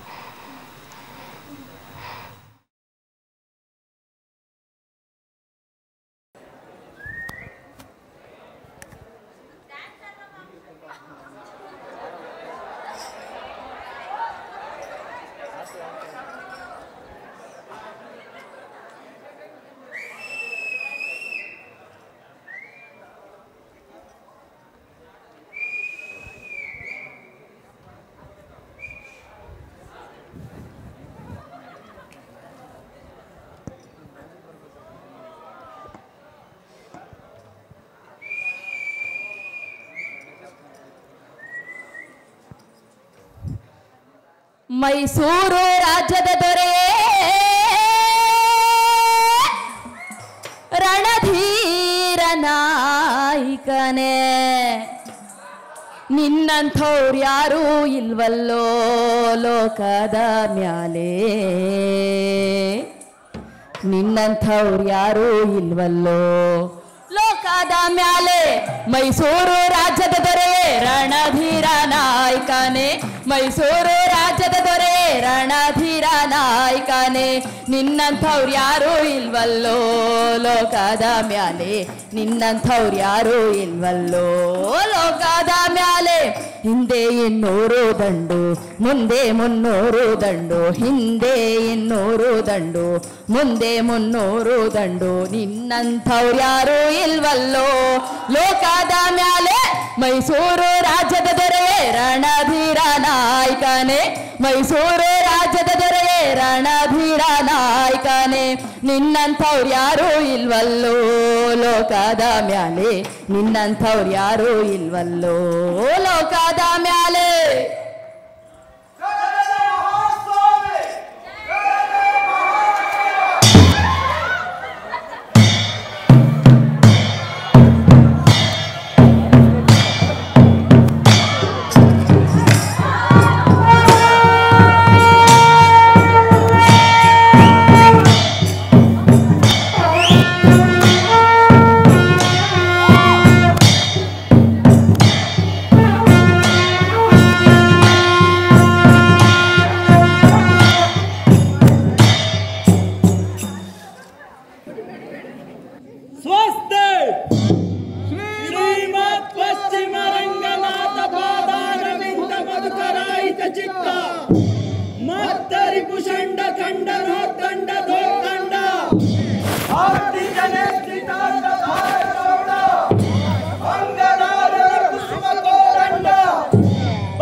ಮೈಸೂರು ರಾಜ್ಯದ ದೊರೆಯೇ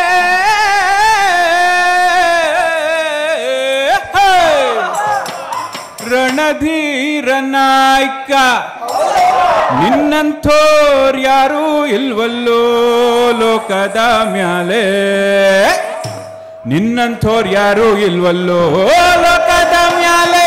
ಮೈಸೂರು ರಾಜ್ಯದ ದೊರೆಯೇ ರಣಧೀರ ನಾಯಕನೇ, ಮೈಸೂರು ರಾಜ್ಯದ ದೊರೆಯೇ ರಣಧೀರ ನಾಯಕನೇ, ನಿನ್ನಂಥೋರ್ ಯಾರೂ ಇಲ್ವಲ್ಲೋ ಲೋಕದ ಮ್ಯಾಲೆ, ನಿನ್ನಂಥೋರ್ ಯಾರೂ ಇಲ್ವಲ್ಲೋ ಲೋಕದ ಮ್ಯಾಲೆ. ಮುಂದೆ 300 ದಂಡು, ಹಿಂದೆ 200 ದಂಡು, ಹಿಂದೆ 200 ದಂಡು, ಮುಂದೆ 300 ದಂಡು, ನಿನ್ನಂಥೋರ್ ಯಾರೂ ಇಲ್ವಲ್ಲೋ ಲೋಕದ ಮ್ಯಾಲೆ.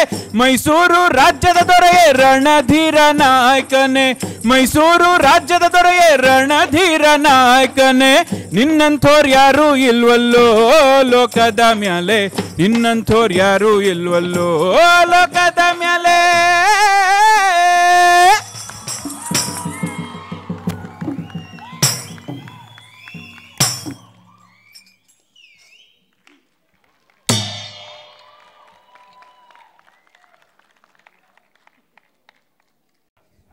ಕನ್ನಂಬಾಡಿ ಗೌಡನಾಗಿ ಮತ್ತು ಮ್ಯೂಸಿಕ್ ಬಿಟ್ಟಲ್ಲಿ ಹಾಡಿದವನು ನಾನು Abhimanyu. H Devaraj, Ballari, first year drama student. Srinivas, Alagarajaiah, Karnika ಹಾಗೂ ಯುವಕ ಪೌರನ ಪಾತ್ರದಲ್ಲಿ. ಮನೋಜ್ ಆರ್, ಇಮ್ಮಡಿ ರಾಜ ಒಡೆಯ ಮತ್ತು ಜನನ ಪಾತ್ರದಲ್ಲಿ. ಉಲ್ಲಾಸಿನಿ, ಜನಸಾಮಾನ್ಯ. ದಿಲೀಪ್ ಕುಮಾರ್, ಊರಿನ ಪೌರ. ಮನು, ಊರಿನ ಪೌರರ್. ಉಮಾ ವೈಜಿ, ಕೋಲಾರ, ಮಹಾಮಾತೃಶ್ರೀ.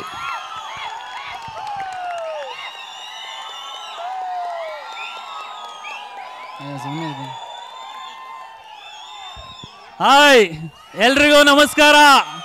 ಎಲ್ಲರೂ ಚೆನ್ನಾಗಿದ್ದೀರಾ? ನನ್ನ ಹೆಸರು ರಾಮ್ ಚೇತನ್ ಅಂತೇಳಿ. ಇದರಲ್ಲಿ ದಿವಾಟಿಗ ಅಂತ ಕ್ಯಾರೆಕ್ಟರ್ನ ಪ್ಲೇ ಮಾಡಿದ್ದೀನಿ. Thank you. ಲಯ, ಮಹಾರಾಜ ಅಪ್ಸರೆಗಳು. ಗಗನ್ ಆರ್ ಗೋಡ್ಗಲ್, ರಣಧೀರ ಕಂಠೀರವನ ಅರಸರಾಜ Wodeyar. Gaana Ashwath, Bommarasa Pandita, first year drama student. Sushma Bhattacharjee, ಮಹಾರಾಜ ಅಪ್ಸರ ನರ್ತಕಿ. ಶ್ರೀಪರ್ಣ ಸರ್ಕಾರ್, ರಾಜ್ ನರ್ತಕಿ. ಬಸವರಾಜ್ ಮೆಣೆದಾಳ್, ನಿರೀಶನ ಪಾತ್ರದಲ್ಲಿ. ಶ್ರೀನಿವಾಸ್ ಎ, ಸಕ್ಕನ ಪಾತ್ರದಲ್ಲಿ.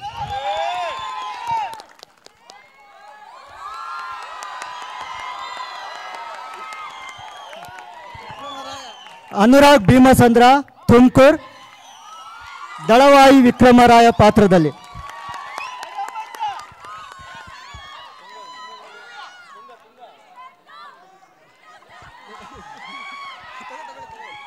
Mahesh M A, Tungaraya, first year MPA. Thank you. ನನ್ನ ಹೆಸರು ನಾಗಲಿಂಗ, ರಂಗನ ಪಾತ್ರ, ಬಸವಮಲ್ಲನ ಪಾತ್ರ ಹಾಗೂ ಒಂದಿಮಾಗದರ ಪಾತ್ರವನ್ನು ಅಭಿನಯಿಸಿದ್ದೇನೆ. ಧನ್ಯವಾದಗಳು. ಚಂದವೆಯಾಗಿ ಶಿಲ್ಪಾ ಶೆಟ್ಟಿ, ಉಡುಪಿ. ರುದ್ರವೆಯಾಗಿ ರಶ್ಮಿ.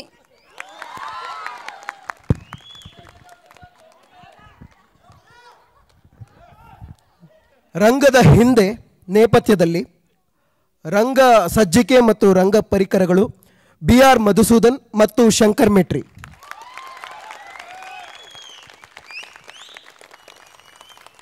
ಸಂಗೀತ ಅರುಣ್ ಕುಮಾರ್ ಮಾನ್ವಿ.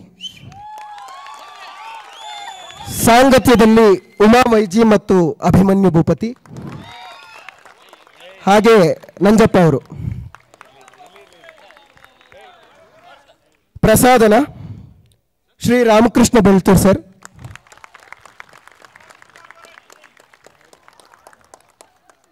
ಈ ನಾಟಕದ ರಚನೆ ಸಂಸ ಮಹಾಕವಿ. ಈ ನಾಟಕದ ವಿನ್ಯಾಸ, ವಸ್ತ್ರ ವಿನ್ಯಾಸ, ಬೆಳಕಿನ ವಿನ್ಯಾಸ ಮತ್ತು ನಿರ್ದೇಶನ ಡಾಕ್ಟರ್ ಕೆ ರಾಮಕೃಷ್ಣಯ್ಯ ಸರ್.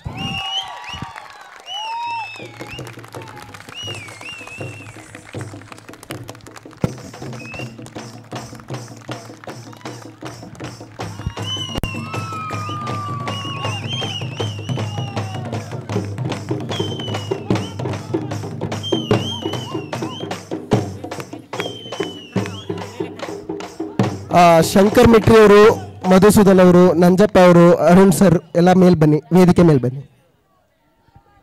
ರಂಗದ ಹಿಂದೆ ಕೆಲಸ ಮಾಡಿದವರು ಇನ್ನೂ ಸಾಕಷ್ಟು ಜನ ಇದ್ದಾರೆ. ದಯಮಾಡಿ ಎಲ್ಲರೂ ಕೂಡ ವೇದಿಕೆ ಮೇಲೆ ಬರಬೇಕು ಅಂತ ಕೇಳ್ಕೊತೀನಿ. ಹಾಗೆ ನಮ್ಮ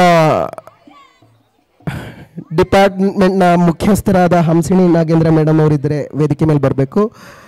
ಹಾಗೆ ಶೀಲಾ ಮೇಡಮ್ ಅವರು ಇದ್ದಾರೆ ಅಂತ. ಮೇಡಮ್ ದಯವಿಟ್ಟು ವೇದಿಕೆ ಮೇಲೆ ಬನ್ನಿ. ಹಾಗೆ ಶಿವಣ್ಣ ಸರ್ ಬಂದಿದ್ದಾರೆ. ನಮ್ಮ ಅತಿಥಿ ಉಪನ್ಯಾಸಕರಾದ ಪಿಳ್ಳಪ್ಪ ಸರ್, ಜನಾರ್ದನ್ ಸರ್, ಪವಿತ್ರ ಮೇಡಮ್, ಪ್ರಭು ಸರ್, ರಾಧಿಕಾ ರಂಜನಿ ಮೇಡಮ್, ಎಲ್ಲ ಅಧ್ಯಾಪಕ ವೃಂದದವರು, ಸಂಶೋಧನಾ ವಿದ್ಯಾರ್ಥಿಗಳು, ಈ ನಾಟಕದ ಒಂದು ಸಾರ್ಥಕತೆಗೆ ಪ್ರತ್ಯಕ್ಷವಾಗಿ ಪರೋಕ್ಷವಾಗಿ ಕಾರಣರಾದ ಎಲ್ಲರಿಗೂ ಕೂಡ ಈ ಮೂಲಕವಾಗಿ ಧನ್ಯವಾದ ಹೇಳ್ತೀವಿ. ಹಾಗೆ ದಯಮಾಡಿ ವೇದಿಕೆ ಮೇಲೆ ಬರಬೇಕು ಅಂತ ಕೇಳ್ಕೊತೀನಿ. ಸಂಶೋಧನಾ ವಿದ್ಯಾರ್ಥಿಗಳಾದ ದೊರೆ, ಪ್ರತಾಪ್, ಚಂದ್ರಶೇಖರ್ ಎಲ್ಲರೂ ವೇದಿಕೆ ಮೇಲೆ ಬರಬೇಕು. ಹುಲ್ಗಪ್ಪಣ್ಣ ಬನ್ನಿ.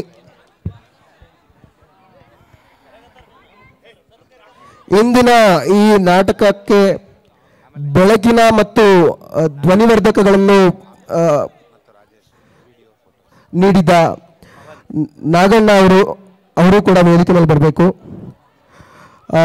ಇಂದಿನ ಪ್ರದರ್ಶನದ ಛಾಯಾಚಿತ್ರ ಮತ್ತು ವಿಡಿಯೋಗ್ರಫಿ ಮಾಡಿದಂಥ ಆಕಾಶ್, ಪವನ್, ರಾಜೇಶ್, ಅಕ್ಷರ ಎಲ್ಲರೂ ಕೂಡ ವೇದಿಕೆ ಮೇಲೆ ಬನ್ನಿ. ಓಕೆ. ನಮ್ಮ ಚಾನೆಲ್ನ ಬೆಂಬಲಿಸುತ್ತಿರುವ ಎಲ್ಲರಿಗೂ ಹೃತ್ಪೂರ್ವಕವಾದ ಧನ್ಯವಾದಗಳು. ನಿಮ್ಮ ಪ್ರೀತಿ ಸದಾ ಹೀಗೆ ಇರಲಿ.